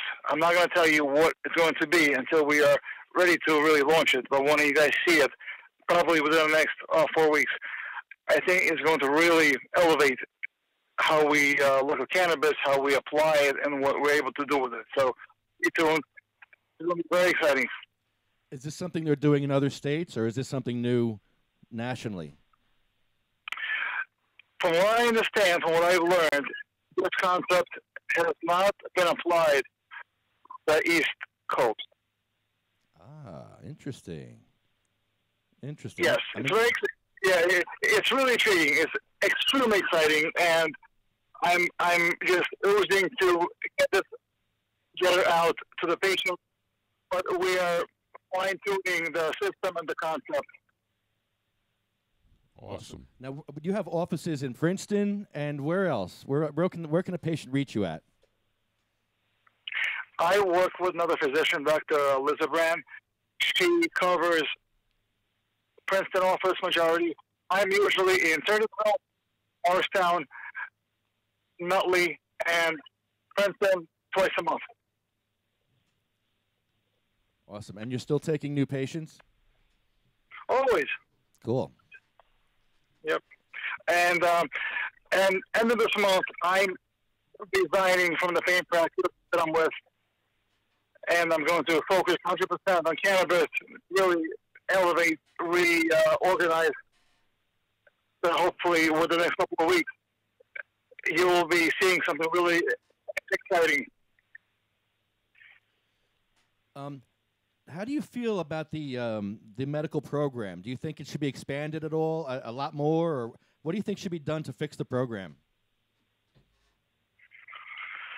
Oh my God, what should be done to fix it? Well, I think there's a lot of things that could be improved. One, it's a bit of a burden for patients to have multiple visits. You know, it's a little bit taxing for physicians to make sure we check off 3 to 4 visits for every patient. It's a little bit of a challenge to, for patients to apply for the cards. There are a few other things. I believe it'll get better. I see where it's headed towards. I think that the loops in which hopefully we can accept insurance and apply some of the areas, I think that's where it'll really elevate. It's hard for patients to afford physicians, but it's difficult for physicians to really offer a service, we can't build insurance, use our conventional medical practices, when in reality we are providing a medical service. How do you feel about the GW drug that came out? Epidiolex? Epidiolex? Epidiolex, it's an interesting drug. I gave grand round lecture to my neurology department in Virginia Commonwealth University last year, and they were actually one of the sites which was used for the study. From what I understood from my colleagues, it was pretty brutal. They would deliver the drug with armor bars, secured in some very heavy closets, apparently, even though it was just a basic CBD. But when it comes to a federally illegal substance, it was treated as if it's a bomb being delivered. Yeah, with that machine guns and stuff. Pretty much, yeah. The challenge with this drug, I think, is probably effective, but it's a very limited market, and they're really targeting intractable epilepsy pediatric patients. And also, it's extremely expensive. That I think, without having all the details, most insurances would not cover it, and most people with epilepsy probably would not qualify for treatment with it. Terrible. Yeah. But I think it's a good start. I think it's really kind of ironic that FDA approves a drug that's with a federally legal compound. Well, they just approved a new fentanyl-like drug. It's stronger than fentanyl. They approved that. Yeah, I don't want to get into too many political debates, but it's an interesting period in healthcare and what's really going on. I think there's efforts being made to combat the opioid epidemic with newer drugs, some of the abuse, deterrent drugs. But the challenge that takes place is that they're very expensive. Only commercial insurances cover them, and most pharmacies don't really carry them. Yeah. So in theory, they're logical, but in practicality, it's difficult to really see impact.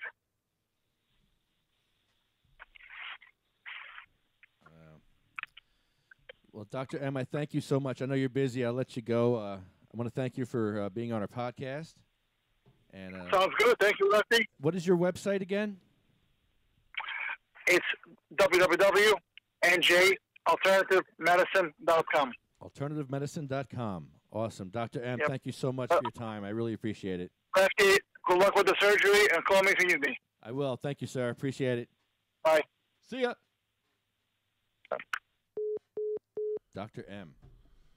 I don't think he knew he was on the podcast. Yeah, I told him. You did? Yeah. You got it in there? Yeah, I told him we were reading the story, too. I texted him. Oh, you got him on speed dial. Nice. So, yeah, we're good.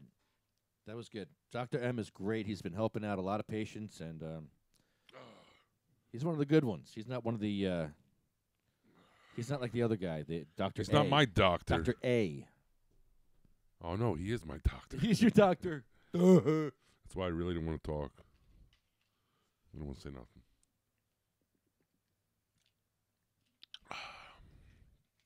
I was like recusing myself like Mayor Reeford Madness should have done. You know, when Boy, he screwed up. He really diarrheaed the bed. He diarrheaed the bed.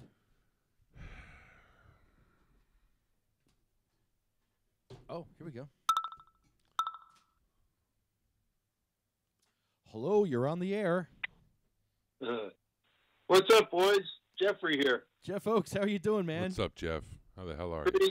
Pretty good. I'm just enjoying some Reefer Madness. Wow. I can't believe this story blew up like this. Well, you know what? the more I watch it, the uglier it gets. And I got to give a shout out to certainly Patrick Duff for the work that he did. Oh, man. And also Mike Vinzeleos, who I keep watching the video, man. He just absolutely nailed it. I don't think he left one stone unturned. Yeah, that was he was bombarded.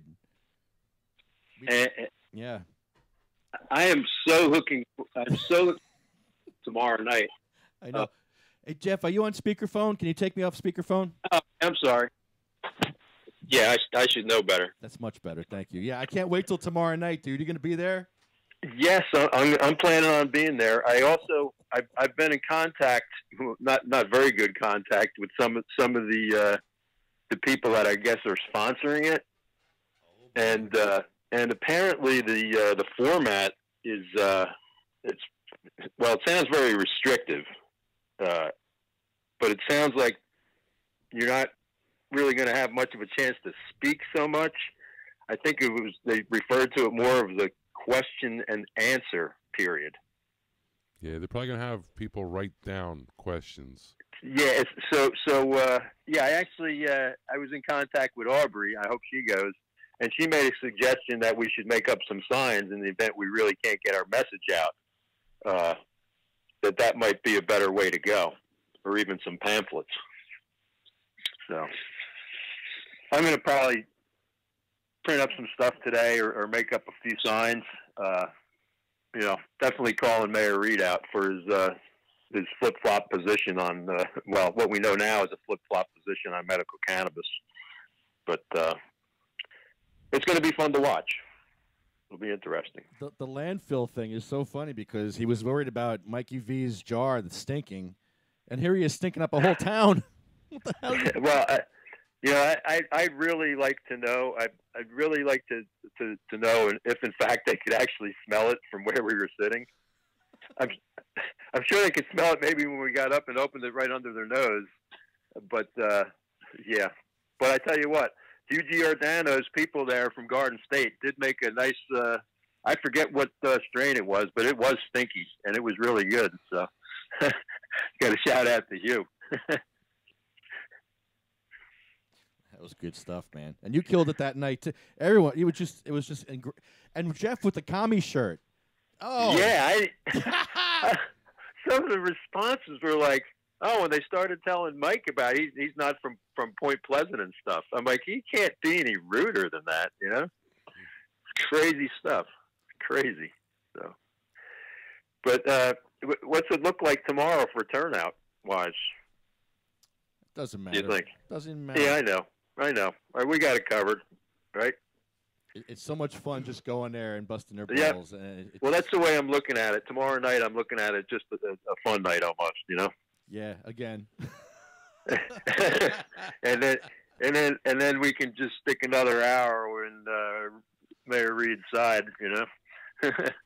So, but he's definitely going down in flames, I think. Yeah, you know? Yeah. He blocked me on his Facebook page. He didn't accept me as a friend. And then I sent him emails, or I sent him emails at his mayor's email address in Point Pleasant, saying that I didn't understand why he was flip flopping on medical. Wow. And I think Aubrey sent him an email as well. So there's probably other ones that he's getting. I sense a resignation in his future. Well, you know what? I'm thinking about tomorrow night because I think Patrick Duff mentioned that he was a no-show at one of the public meetings for the landfill. I'm wondering if he might stick his tail between his legs and not show tomorrow night. He'll be there. Yeah. I don't know. That's a good point. He'll be there. Yeah. He knows there's going to be a group there. Yeah. I got to score a jar of weed between now and then sometimes. Otherwise I'll be dry for the evening. I hate that. So, yeah. So I have to go back up and see the folks at Garden State on my way to Hunterdon County. It's only an hour and a half away, Jeff. What are you complaining about? Yeah, right. It's not too bad, you know. everybody else gets to go 5 minutes up the street to the pharmacy. We get an hour and a half drive, right? Who cares? Nobody cares about us. So. We want the good stuff. Yep. Yeah. All right, boys. I'll let you guys go on with your show. And well, Jeff, Wayne, Wayne, are you coming tomorrow night? I can't. That's the only can't? night I have to close the store. I got you. We got you, my friends. We'll cover you. All right. I know you guys will. You guys are gonna give him hell. Yep. So, all right, boys. Always a pleasure. Are you going to bring? See you tomorrow night. Are you going to bring more of your fancy joints? That's how it's done. Cut him right off. Cut him right off. Don't be mad at me. Don't be mad. I do it out of love. It's tough love. I don't know why I do that. Why do I hang up on people? That's a problem I have. I have an issue, right? I'm a dick.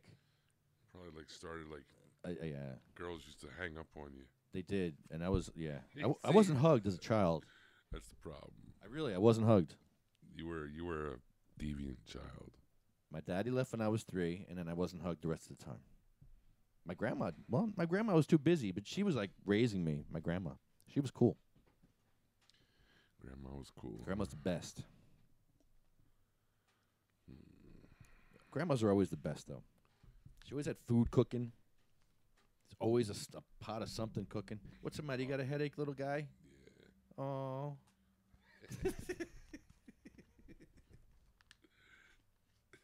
Come on, you'll be okay, big guy. Here, we'll do a close-up on you. Let's see how you look. You look fine. Look at you.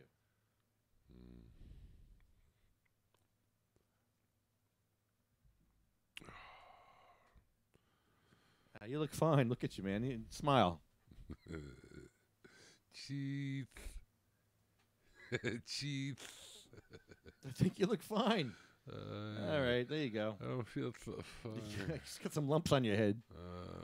You eat it. So what's next? Are we done? I don't know. Are we? What are we doing? I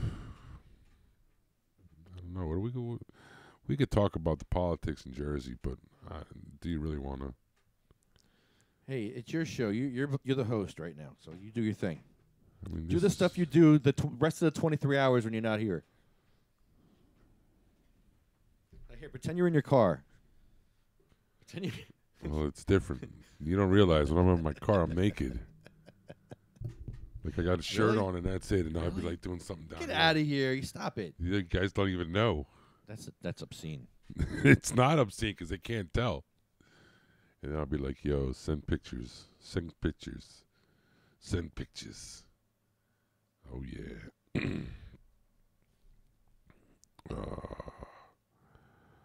Uh-oh. Uh-oh. Why did this happen? Okay, yeah. Cannabis. That's better. That's a lot better. There you go. Here we go. That's it. Now your head fits you. Look at that head on you. Ooh, that's great. It's about as big as my head feels. Jesus. My head hurts. Yeah, so I can't call Urban Dictionary. There is no number for them. Marijuana debate reaches an unpleasant point at the beach. This is a editorial actually it's an article by Paul Mulshine. Read it. A friend of mine who grew up near the Point Pleasant Beach boardwalk recalls a time when Martell's was not much more than a glorified shack on the beach where the kids could buy penny candies, watermelon slices, red hot dollars, pink nuggets, Mary Janes, baby sugar daddies, and of course the string licorice, she recalled. Now, it's a giant nightclub that plays host every summer to hundreds of people who look like they're answering a casting call for the next remake of The Jersey Shore. The same could be said of neighboring Jenkinson's. There's a place for that sort of thing, I guess. But if you're going to turn your town over to some of the rowdiest people on the planet every summer, why get all worked up a little about the prospect of some people buying a little pot? That is the question riling the town at the moment. The mayor, Stephen Reed, has been having a tiff with a former mayor, Vince Barella, over the town's identity. It seems that Reed is not only the mayor, but the paid executive director of an anti-pot group known as New Jersey Responsible Approaches to Marijuana Policy, RAMP, NJ RAMP. In that role, he has been going around the state encouraging his fellow mayors to resist the establishment of marijuana dispensaries in their towns in the event legalization is approved by the legislature, which could happen as soon as next week. Barella, who is a professor at a law school, questions whether that represents a conflict of interest. Reed says no, but the issue has certainly livened up the meetings of the borough council. Last week, the representatives of a medical marijuana advocacy group showed up to attack the mayor for opposing the expansion of medical marijuana at a November 26th meeting at a legislative committee. Your mayor has been going all over the state of New Jersey against the wishes of the Board of Health, no less, trashing us, stigmatizing us, said one member of the group called Sativa Cross. Ignorance of the law is no excuse. That's not the name. I'm just reading it. That's not the name. I'm just reading It's it. hurtful. It's not the name. Another said Reed called such dispensaries pot shops. That's right, because you said that part. In the middle of the scrum, Barella... Wow, hey, it's a rugby term, man. ...took the floor to decry statements from Reed and council members. Reed for madness. That Point Pleasant Beach is a family resort. Well, we are not quite a fishing town. No, we are not a quiet fishing town. Yeah, that too. If you're going to fucking... Just read it right. I got a fucking headache. You're going to bust my balls. And do it with a funny voice. We're not a quiet fishing town, Barella said. We're a town with 21 liquor licenses. The liquor industry here in town looks at the legalization of marijuana as a competitive disadvantage. When Barella... Is that better, Dick? Perfect. When Barella was mayor, he pushed for an ordinance setting a midnight bar closing. The goal was to put a lid on the mega bars in town, as Belmar successfully did in the 1980s, and perhaps forge a return to the days of the penny candies, adjusted for inflation, of course. Of course. Opposing the ordinance was none other than then Governor Chris Christie. He engaged in a public fight with Barella that ended up with his Alcoholic Beverage Commission director nixing the midnight bar closing. The mega bars continued to thrive. Though Christie was pro-bar, pro-gate, pro-bar, he is anti-marijuana. That set the parameters for the current debate. Barella said when I called him the other day, I gotta think there'd be less intrusion from a dispensary than there are for the multiple liquor licenses, said Barella. It's hypocritical to pretend we're like Bayhead or Montulucan or Spring Lake. When I gave Reed a call, he said that Barella is exaggerating the problems with the big bars along the beach. That's what Vince likes to say, but really... Oh, hold on, there's another voice. That's what Vince likes to say, but I really don't see too many problems with Jenkinsons and Martells, Reed said. They wouldn't belong in Bay Head, but, like it or not, this is a tourism town. Who does belong in Bay Head? Who? Chris Christie? That's who. And when it came time to buy a summer home after he left office, he decided to buy in Bayhead rather than Point Pleasant Beach. He will thus be spared the prospect of hearing loud drunks walking past his door after closing time at 2 a.m., a prospect with which his neighbors to the north are all too familiar with. As for the potheads, I suspect Christie will be safe from them as well. Okay, terrific. But I certainly wouldn't trust him around the candies. Oh, that gives me an idea. Maybe I should. Maybe next time he comes into this. No, I can't even say that. No, I can say that. He's not the governor no more, right? Next time he gets, I'll get him a. Hey, what's that you want that paisan, eh? You want a medicated chicken salad sandwich? You're on the air. Okay. You know, like how you do, you're on the air. You want a medicated chicken salad sandwich? Yeah, you got it. Now use it as your last name. Like, I'm Lefty Gramjanier. Gramjanier. All right, so then I'll go like, all right, Chris, you want a chicken salad medicated sub? Or chicken salad sub medicated? Medicated. You want a chicken salad sub?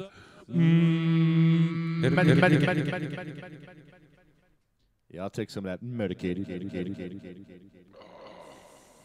This is really medicated.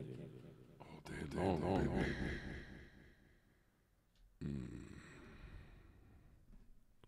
It does say as for the potheads. I thought that was you. No, man. As for the pot. Yes. Paul. Moonshine. Paul. Moonshine.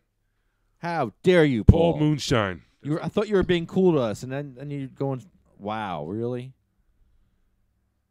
Paul Moonshine. That's hurtful. I think the other article was better. Ignorance of the law is no excuse. No. Where'd you get that from? Paul Moonshine was a little drunk when he wrote that. He was at one of the bars in Point Beach. Yep. Oh, man. Why today? What, you got a headache? Oh, God, do I? You know what feels good? Want some CBD? A blowjob. Come here. You want some CBD oil? Give me, yeah. You want to rub that on me when you're done? Here, put some CBD oil on your head. That ain't going to work. That ain't going to work, bro.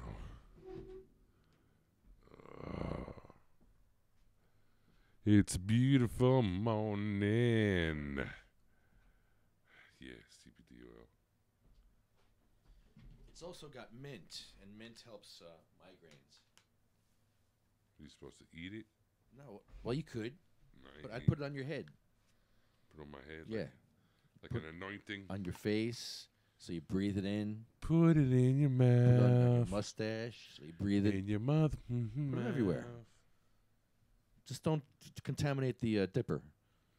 Don't put that dipper anywhere. I wouldn't. Well. You didn't do that, did you? Well. Ew. All right, good. It's dripping on his head right now. There you go. You're being anointed right now. Here, can I anoint you? My dipper's much bigger, though. So you know what's funny? We're actually on someone else's page. We're on Honeybee's page, and we're kind of screwed. Uh-oh, why are we screwed? Nobody's watching us right here. Nobody's watching. I hope if we share this, it'll go out there.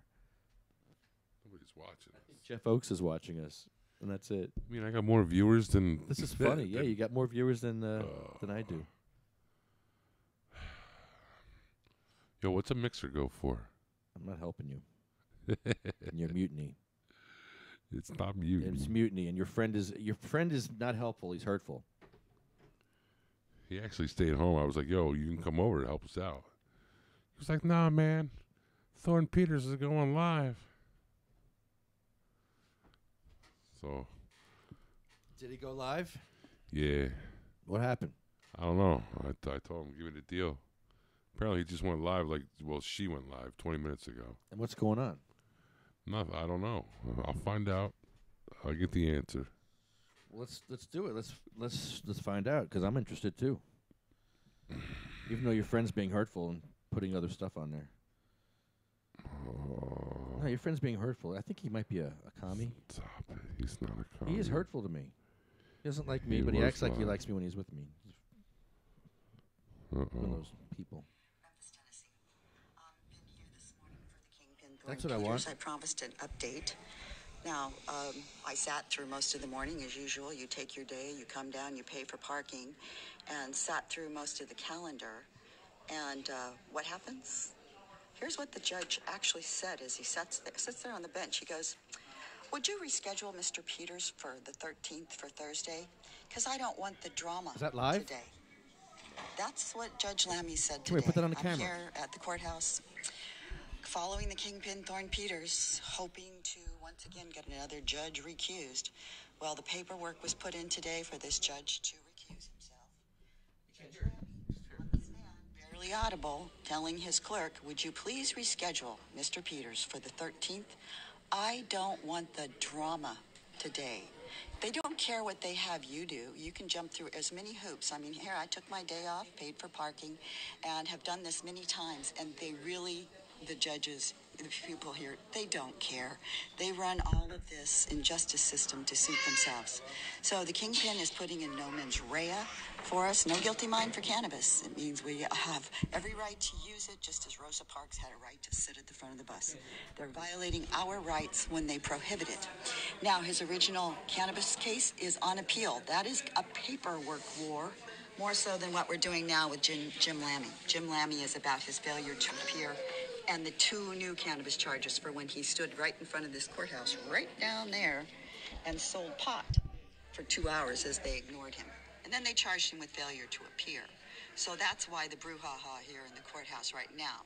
But it's on appeal for his original case, where he was found guilty, that's right, for doing nothing to no one and enjoying a plant in the quiet of his own home, my home actually. So, but it is on appeal, and this is what came from the Shelby County Public Defender's Office. They sent us a letter saying that, Mr. Peters and his case number and his file, that this is what's going to happen. This is to inform you of the basic steps to transfer your case from the trial court to the Court of Appeals, Criminal Appeals. First, your trial lawyer has or will soon file a notice of appeal and a request for a transcript. The next step is for your court reporter to type a transcript of your hearing and or trial. The court reporter has 60 days to type your transcript. Your lawyer will file the transcript as soon as it is typed. That becomes record then. Thereafter, the trial judge examines it as soon as his time permits, and if he finds it complete and accurate, he will make it a part of the record on appeal. 4, the trial clerk then collects and indexes all other material paper and mails the record to the appellate court clerk in Jackson, Tennessee.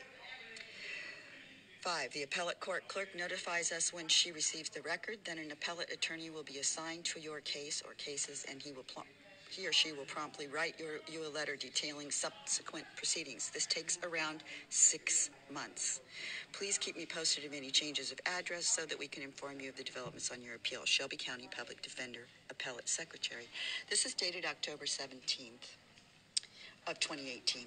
So now that's where we're at on the appeal of his conviction for less than 1 pound of pot in the courtroom of J. Robert Carter, Jr. If you followed that, you realize that was kind of a trial where he held up a lot of stuff. Anyway, that's why it's being appealed. And he's our hero. He instead of reporting and just going quietly into that good night after being set up and found guilty, he went ahead and came here and sold pot on the courthouse steps right down there and challenged them to come and arrest me. It's not a crime. It's not a crime.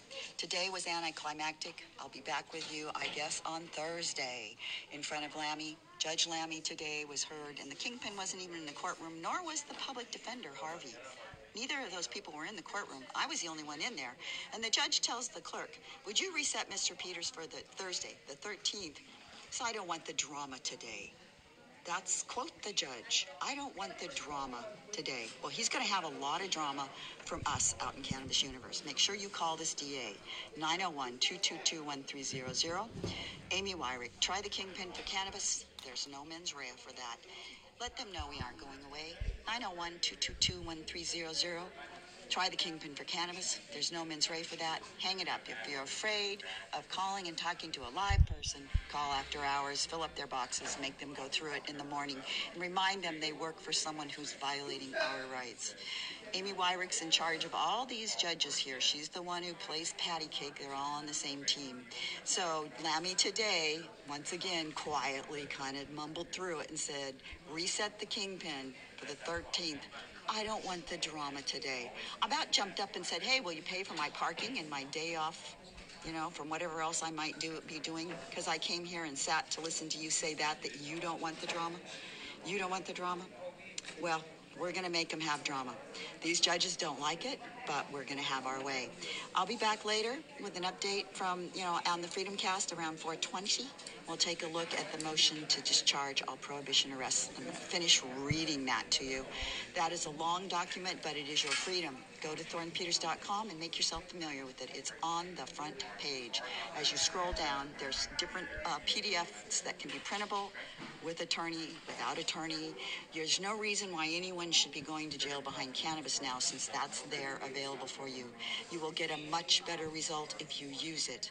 We spend so much time on Facebook, but we don't bother to learn the law or our own rights. That's how they get us. That's how they run over us. That's how they get in the car and say they smell pot and the whole thing. So know your rights and stick with the Kingpin and myself. We'll try and educate you and protect you. That's why we're doing this, to protect the country, to protect you, to get your rights and to stop the drug war, especially around cannabis. My God. Anyway, the whole drug war is ridiculous, but cannabis is the key, the linchpin. They're afraid it's a gateway drug. They're right. It's a gateway to the end of all prohibition around consenting adult behavior. Enough is enough. 2 out of 3 people in our prisons are there for that very reason. They're bankrupting our country. Our schools are closing, but the courts are flourishing. Our towns and our roads are in disrepair, and they're asking for more police. Figure it out. We can't afford this. No matter what your thoughts are on drugs or it's bad or this or that, we can't afford it. If you go back and look at the prohibition of alcohol in Chicago and the country around alcohol, it corrupted everything. It corrupted the police, it corrupted the courts, it corrupted the whole country. This has been happening around the drug war for a long time, which is why they're fighting it so hard, which is why we need you to stand up with us. Go to thornpeters.com, hit the fund. This is all funded by us. Nobody with any big bucks is going to help us out this time, because they are in it for the money. The lawyers, for the most part, in it for the money. The judges, everybody. 2 out of 3 of these cases would be kicked out with no mens rea. They don't want to see it go away. They're not going to help us. So it's up to you and I. 901-222-1300. Amy Wyrick, try the Kingpin for cannabis. There's no mens rea for that. Give us our freedom, and you will have done your duty as an American. I swear, for all time, if you do that call is what holds their feet to the fire and lets them know you're watching. Thank you very much. So I'll be back with you right around the 4:20 Central Time hour for a bit of an update, and we'll take a look at some of Where the hoes go? With the pretty toes in the long dreads, or the fat ass with the bald head. I got one type, bad bitches, bro. I got more than one. I collect those. She says my hands cold, cause my wrist froze. What the fuck though? Where the blood go? Straight turn, so you know the temp's super low. I'm super high, like a super guy. That's a Wayne bar. Bitch, I'm super fried. Straight stupefied. Might cause a homicide. You don't wanna die? Don't make me shoot, bro. What the fuck though? Where the blood go? 5, 4, 3, 2. Drop the turfs, bro.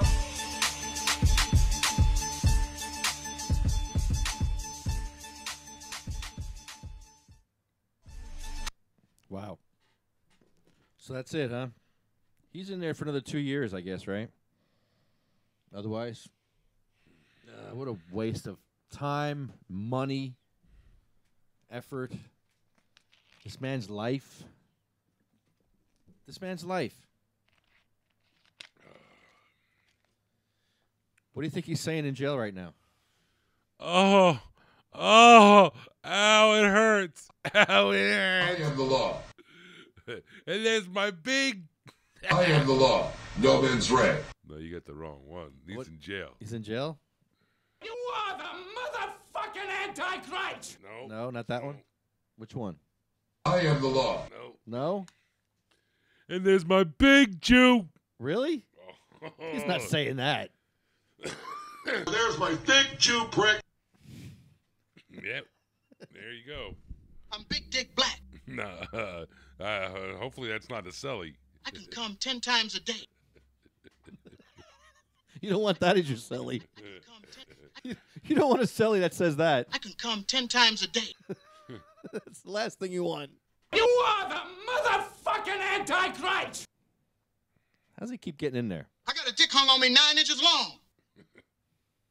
I can keep it hard for 2 hours at a time. I'm a woman's dream. I got a dick hung on me 9 inches long. I'm a woman's dream. I'm Big Dick Black. There's my thick Jew prick right there, smack dab in your ass. There it is. How did it get there? How did it get there? It's something you got to ask Big Dick Black. How did it get there? Well, you see, one thing led to another. No. Let's go back. What happened? What happened? How'd it get there? How'd it get there, Wayne? It wasn't me. It wasn't me. How'd it get there? That's the question for all times. Who killed Kennedy and how'd it get there? There's my thick Jew prick. How'd that get there? All right. Well, this is a fun show. It's terrible. Sounds like you're in worse shape than me. You got a little headache, little boy? Yeah, a little. Put on your big boy pants. I did today. Oh, my God. All I want to do is jump in a fucking shower right now. Hot ass shower.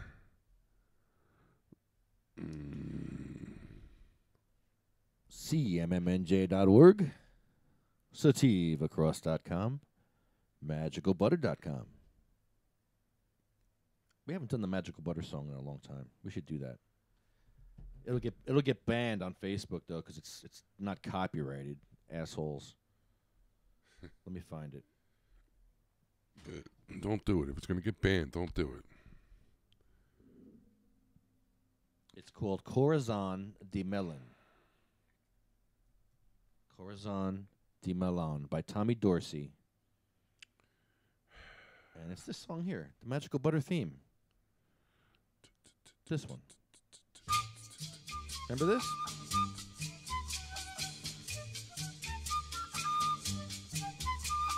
Magical butter makes your recipes better. Magical butter makes your recipes better. Brownies, cookies, smoothies, sauces, soups, veggies, candies, salad dressings for your tossed salad, Wayne. Poor Wayne, he's a mess. Come on, do the Magical Butter commercial with me for old time's sake. Magical butter makes your recipes better. Magical butter. Yeah, it's good. Better. Butter. Comes with a love glove. Comes with a love glove. Comes with a love glove from Garen Angel. Magical butter makes your recipes much, much better. MagicalButter.com. Magical butter makes your recipes so much better. Wayne, MagicalButter.com.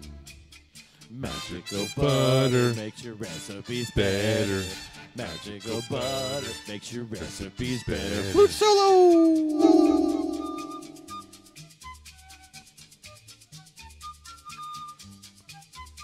1-800-420-4334 magicalbutter.com. 1-800-420-4334 magicalbutter.com. Magical butter will make your recipes better. So get yours from magicalbutter.com. That's good. That's good.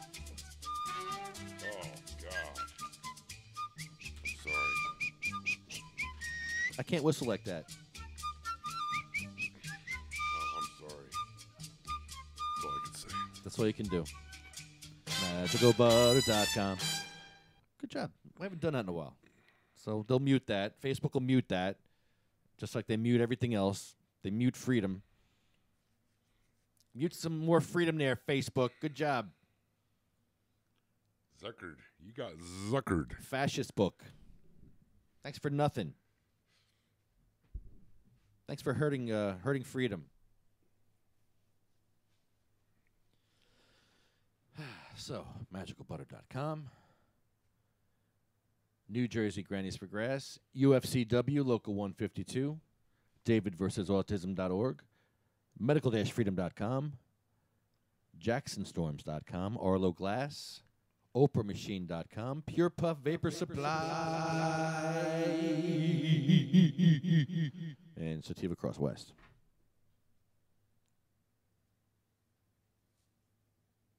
I guess we better make that call. Whoa.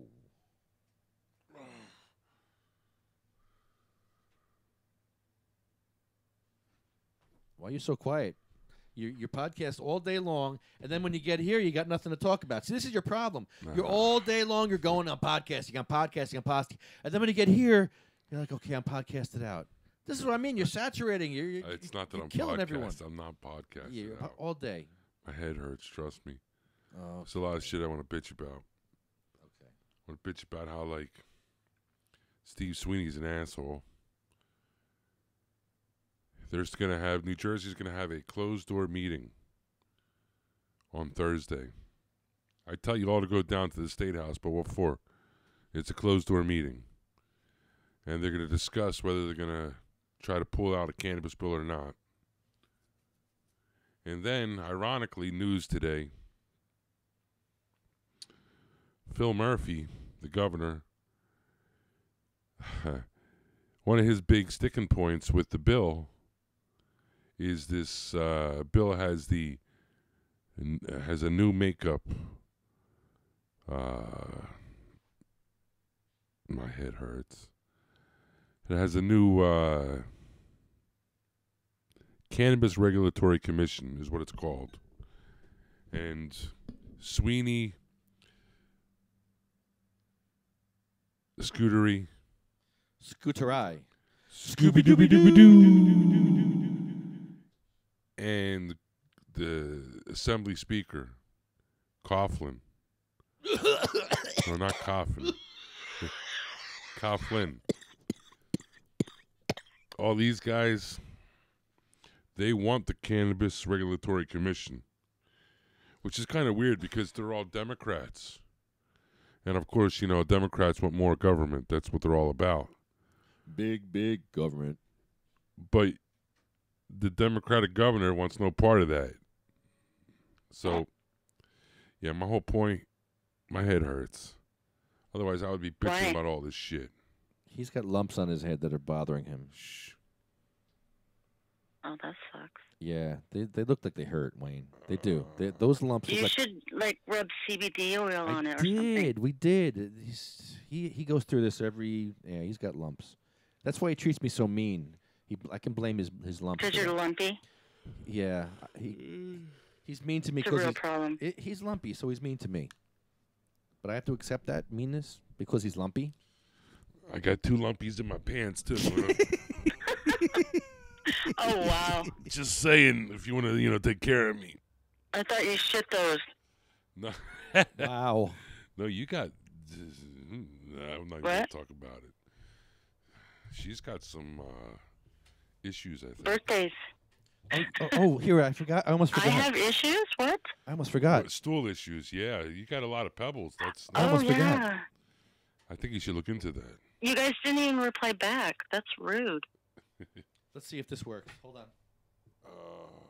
I want to show you something. What are you doing? What Wayne sent me on Snapchat. You weren't... You're going to show me?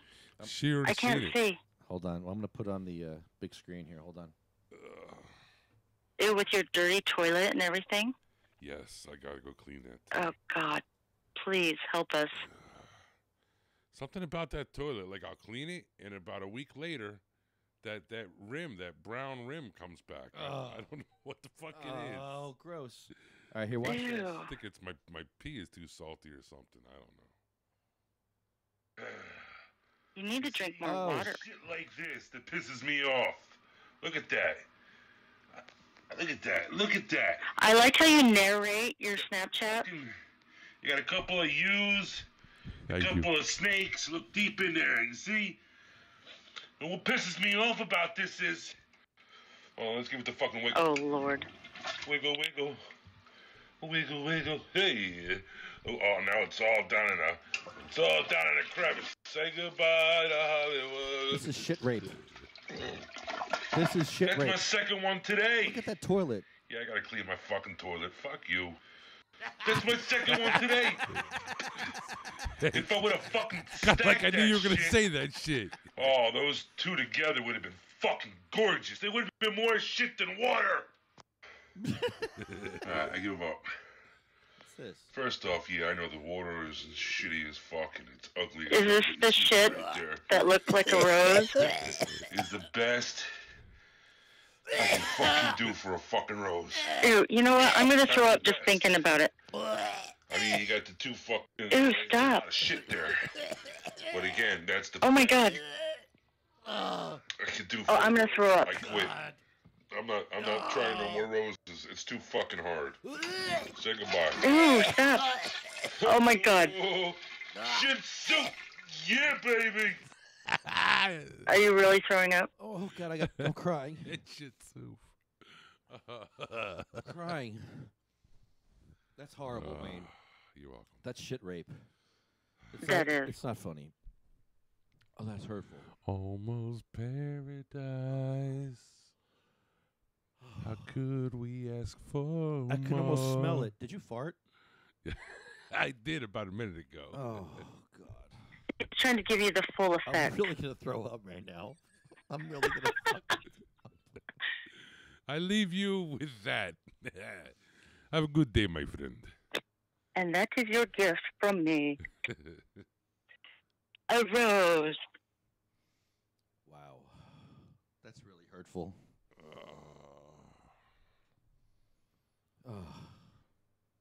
Do you look at your shit every time you shit? Of course. You're supposed to. I want to make sure, like, hey, if it's not good, you didn't get today's, right? Today I was a little pissed off. I took a night, I woke up right away, and you know how, like, you wake up, and I had to take a crap, so I took a fucking crap, all right? I took a nice crap. But, like, when I'm taking a crap, I'm like, man, this ain't all that's in the tank. I should have let it stack up. And then about an hour later, I took another one. Man, I should have not flushed the first one. Oh, my God, what? Right, exactly. Like, I shouldn't have flushed it and then waited for the second one. And that would have been an amazing shit. But I wasn't thinking. I just flushed the first one. And the I am second one. so glad you flushed. Trees. The first one was like a good 13 inches. It kind of looked like when the Kabasi Queen came over and ate that Ew. Kabasi. Like it was that Are long. you gay? No, I'm not. This is why Lefty's gay. He's not He gay. shits 10 times a day. He's not gay anymore. He's not gay. You're singing about yourself in third party? That's funny right there. I can come 10 times a day. Bam! So are you ending the show now? I can keep it hard for 2 hours at a time. That would be a yes. Well, we're on such a nice topic. I don't want to leave that topic. It's always fun. Almost paradise. I'm in shock. You're speechless? I am. That's. More if I you can't want. believe I'm actually playing your crap chats on our podcast. Do you watch them over and over again, Lefty? No, they go away after the first one. That's why I have to save it for the podcast, then I play it. Oh, you save it? Yeah, I don't watch it. I know what he's done. Whenever I see Wayne, I'm like, oh, here comes another one. And another one bites dust. Another one. Boom, boom. Another one. This is not a sexy picture of Wayne. It's not normal behavior of a human being to be doing that to another Yeah, human. why do you do that, Wayne? Yeah, why? Why do you do that to people? Could you explain that to us? It's called friendship. Oh. So we're really good friends if we get your shit. No, snapped? actually, we're really good friends if you send me a picture back. Then we're really good friends. I know sent you you a did. couple pictures. I wasn't even talking about you, but since you said it. There's something wrong with you. What do you mean? That's not normal. No, that's a relationship building. Oh, God. Oh. We should put that on Plenty of Fish. Plenty of Will you shit. send me Snapchats of your shit? Because, that builds really great relationship. Builds character. It does. I need to evaluate your shit. What are you going to do one day when you see the diamond ring in my shit? Oh, wow. Oh, wow. Will you marry me? Honey, you didn't flush the toilet. Uh-oh. No, honey, look closer. Look closer, honey. Look in there. Something's shiny down there. That's not CZ. Grab it. Ew. Look at the rose. It's a rose. Just for I you, should a honey. diamond, honey. I should a diamond. Today is your lucky day. Wow.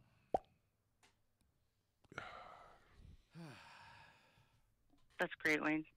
Thanks for sharing. Thanks. Thanks for that. There's more to Mhm. come. Yeah, we don't want any more. Oh, there's more.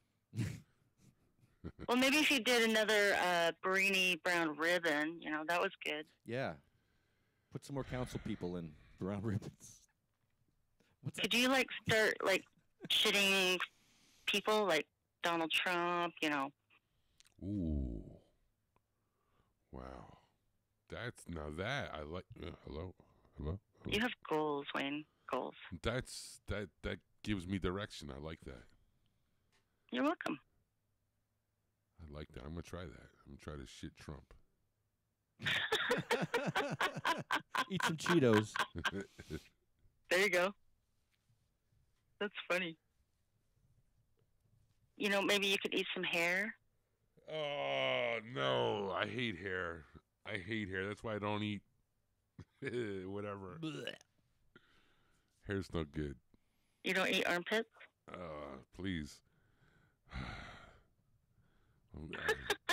I once had an old lady. I was old lady. She was like 60, and I was licking her boob, her breast. Oh my God. And it was all hairy. Oh my God. Yeah, I'm not a. Are you sure it was a lady? Oh my God. Yeah, yeah. Her breast was hairy?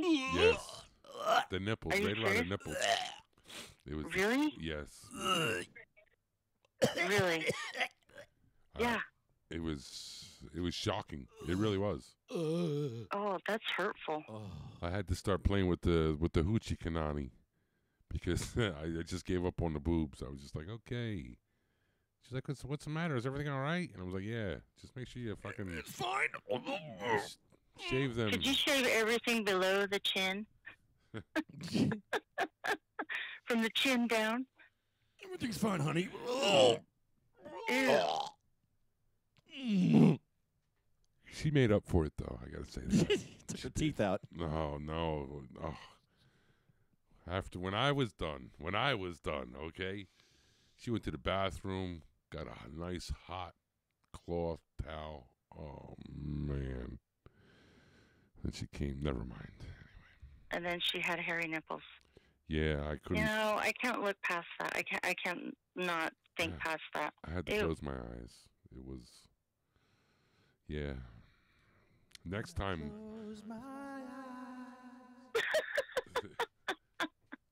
Oh, wow. Next time, I never even got to second base. I just kept the shirt on. Just went down south. You just went for the home run? Oh, yeah. Ew. Oh, my head is killing me. While Lefty was fucking sheep. Take some more of that. Take some more of that. Oh, yeah. Oh, yeah. Oh. Ha!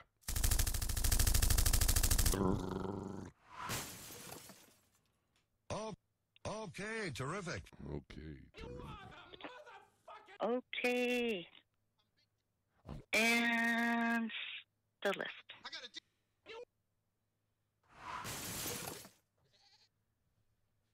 need more samples. I got some samples for you. Samples of what? My kids. But Lefty's not gay anymore. I'm not gay. See? Any more or less. Yes, Wayne is gay.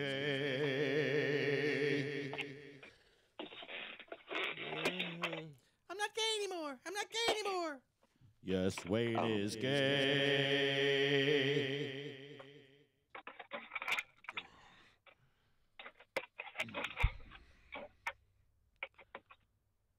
Well, that's great, guys. So happy for you. So we got one viewer today. This is great. One viewer. Just one. And it's probably me watching myself in infinity. Well, it was probably me watching myself. Or, yeah, something like that. Your name's Honeyb? So our list starts with our friend Cheryl Miller, who before Facebook was out there doing it all by herself with Jim. And they didn't have Facebook. They didn't have social media. They didn't have what we have today. When did they start doing that? Like what year? Late 80s, early 90s. Holy shit. Yeah. That's like hardcore activism right there. So, Lefty, after you have your surgery, we're going to roll you to the State House so you can do your podcast. Yeah, right. We're going to roll me right here. I'm going to Well, Cheryl did it. No, I'll set Wayne up where all he has to do is hit 2 buttons. Yeah, and the fucking light button and the power button. That's it. The power and lights, and that's it. Go. Ready? Go. No, he needs to set it up. No, it's all set up. You just got to, just good to go. I'll have it set up here all the time now. So whenever you feel like doing a podcast, just come over. You don't have to do it. Just drive over here and do a podcast here. 3 o'clock in the morning, you feel like you need a podcast, come over. I'm your guy. Sounds like a Yeah, plan. just walk right in. What? Just walk right in. I'll walk right in. Do a podcast. Yeah. Yeah. He'll give you a key. Just wake me up.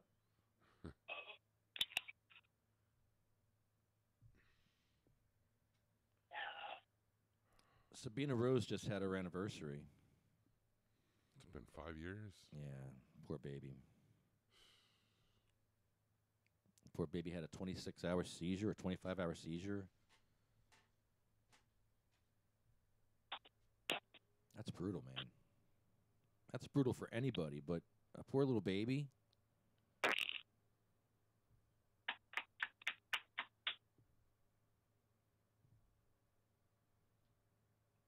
Diane, Gracie, Cindy Mae. Marie from Pennsylvania. Jack.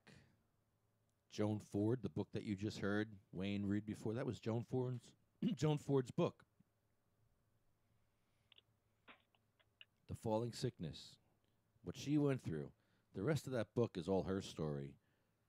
And what she went through as a child with epilepsy and how, I tell you.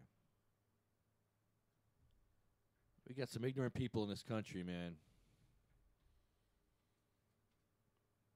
And uncompassionate people.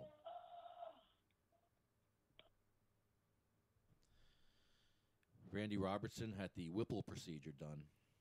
They took out all of his organs.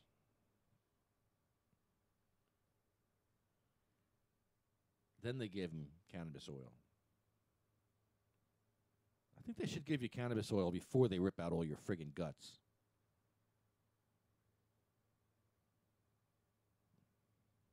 But that's just me. What the hell do I know? I'm just What do you know? What do we know? I know what Randy knew. He wanted some fucking hash oil. I remember his testimony. He made me cry when I heard his testimony. I should play it. I wonder if I can find it real quick. That was amazing. Let me see if I can find it. Hold on, Wayne. Wayne, take over. Ready, go. Honeybee, ready, go. I like how your balls float in the little lava lamp. What am I doing? It's got big balls. You got big balls? Small balls. Let Honeybee take over. Jesus Christ, Wayne. We're done talking about your area down there? No. We're talking about Lefty's lava lamp.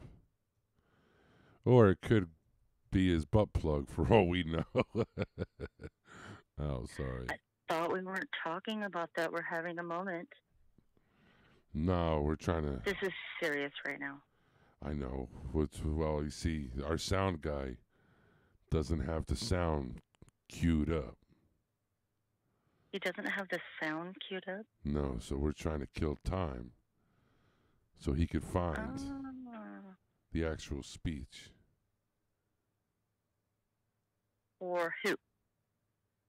What's his name? Randy Roberts? Randy Robinson. Randy Robinson. Robertson. Robertson. Robertson. Jesus. I'm working on it. Hold on. Oh. Right now, all I hear is boom, boom, boom, boom, boom. That's my head. Do you get headaches often? Oh, yeah. You do? Here it is. You got it finally. Good.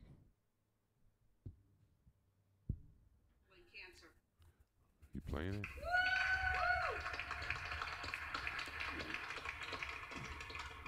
Hey, how we all doing today? Woo! All right, my name's Randy Robertson, and I'm just going to tell you briefly my story. And I'm going to preface this with I get emotional sometimes, and if that happens, I apologize. Since my surgery, it's my wife, my daughter.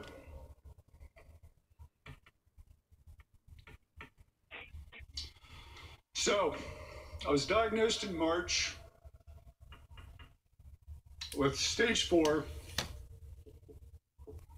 bile duct cancer, and I had a surgery at Hopkins called the Whipple procedure.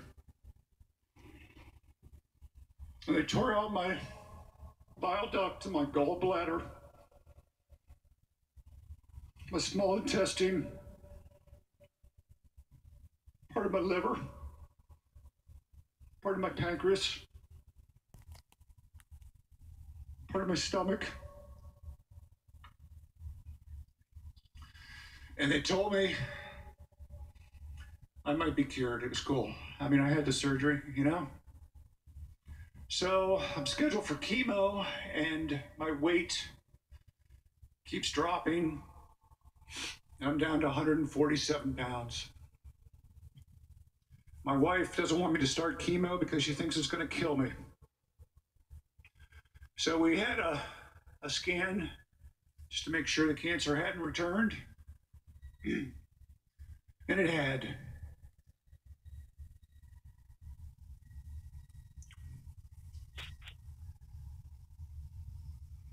I can't hear anything. It metastasized to my liver, to my lungs, and I was done. I decided I didn't want to be done. I decided 2% chance to live wasn't good enough for me. I decided normal protocol with a 98% chance of death is not cool. I wanted to live. I have children. I have a wife. I have a family. I'm a taxpayer.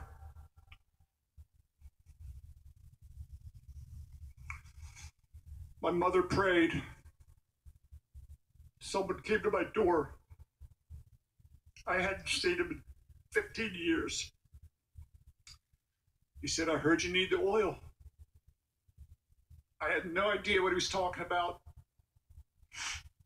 Oil. The hell are you talking about?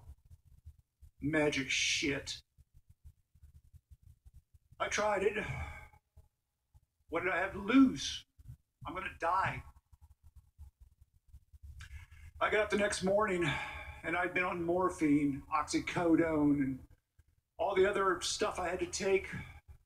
The Zofran for my stomach. It was a drawer full of medicine like this.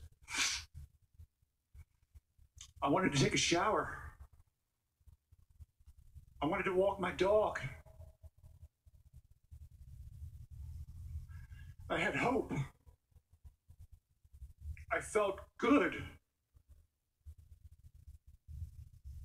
I stopped taking the poison. I stopped taking the morphine. I stopped taking the oxycodone. I stopped taking the Zofran, the Regulin, the Ativan, Tramadol. I mean, it just went on forever. I didn't stop taking it because I wanted to. I stopped taking it because I didn't need it. I got my first scan. All the cancer in my lungs was gone.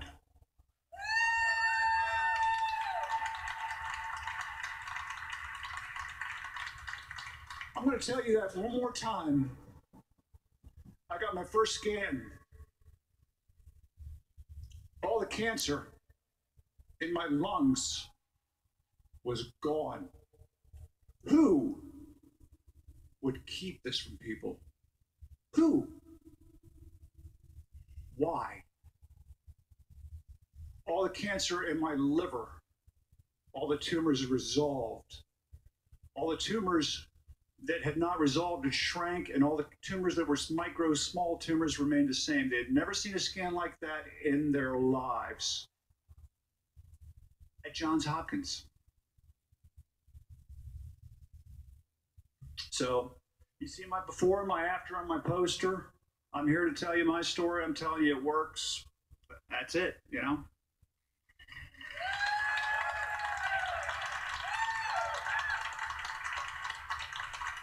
Thank you. Wow.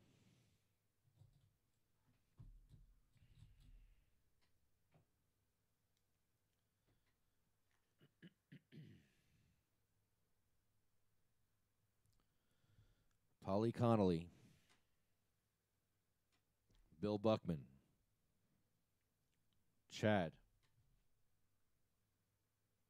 Jeremy, Joanne's husband, Colette, Matt, Troy, Russ Perry, Roger Barber, Jay Orletto, Ella Bagelman, Hattie Koshel, Jackie Rickert, Anthony and Jake, Armando and Felicia, Lynn, Dan, Marine Vet Sean McKay, Joyce Fortini, Lori McBride, Frank,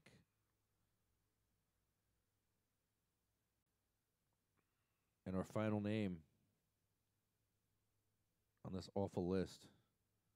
I'm going to give the show over to you, Honeybee.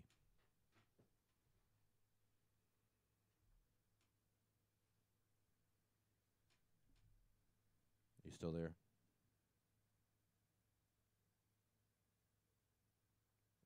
She's still here.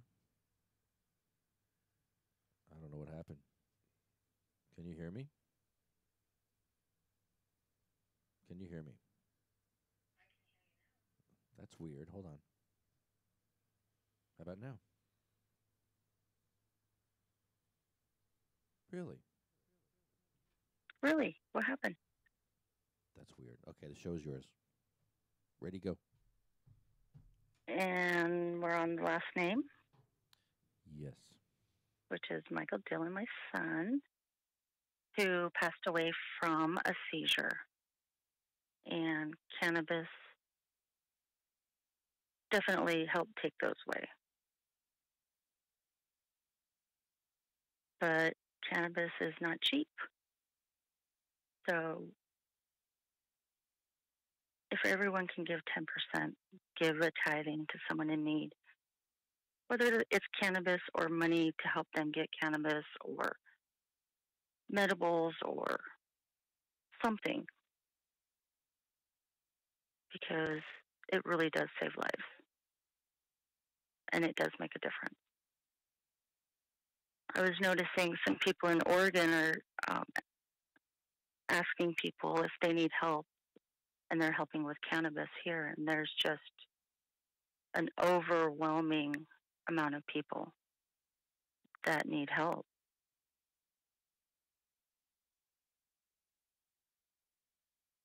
And 'tis the season, right?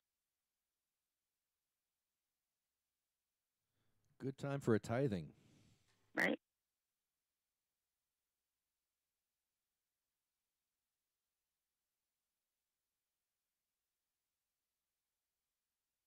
Hashtag they shall grow. They shall grow. When are you guys going to grow?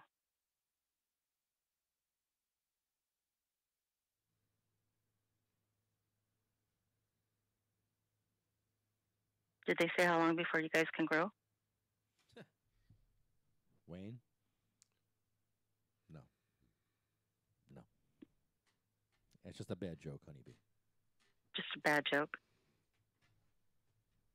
That's a horrible joke. All right, hashtag they shall grow. They shall grow not old, as we that are left grow old. Age shall not weary them, nor the years condemn. At the going down of the sun and in the morning, we will remember them. We will remember them.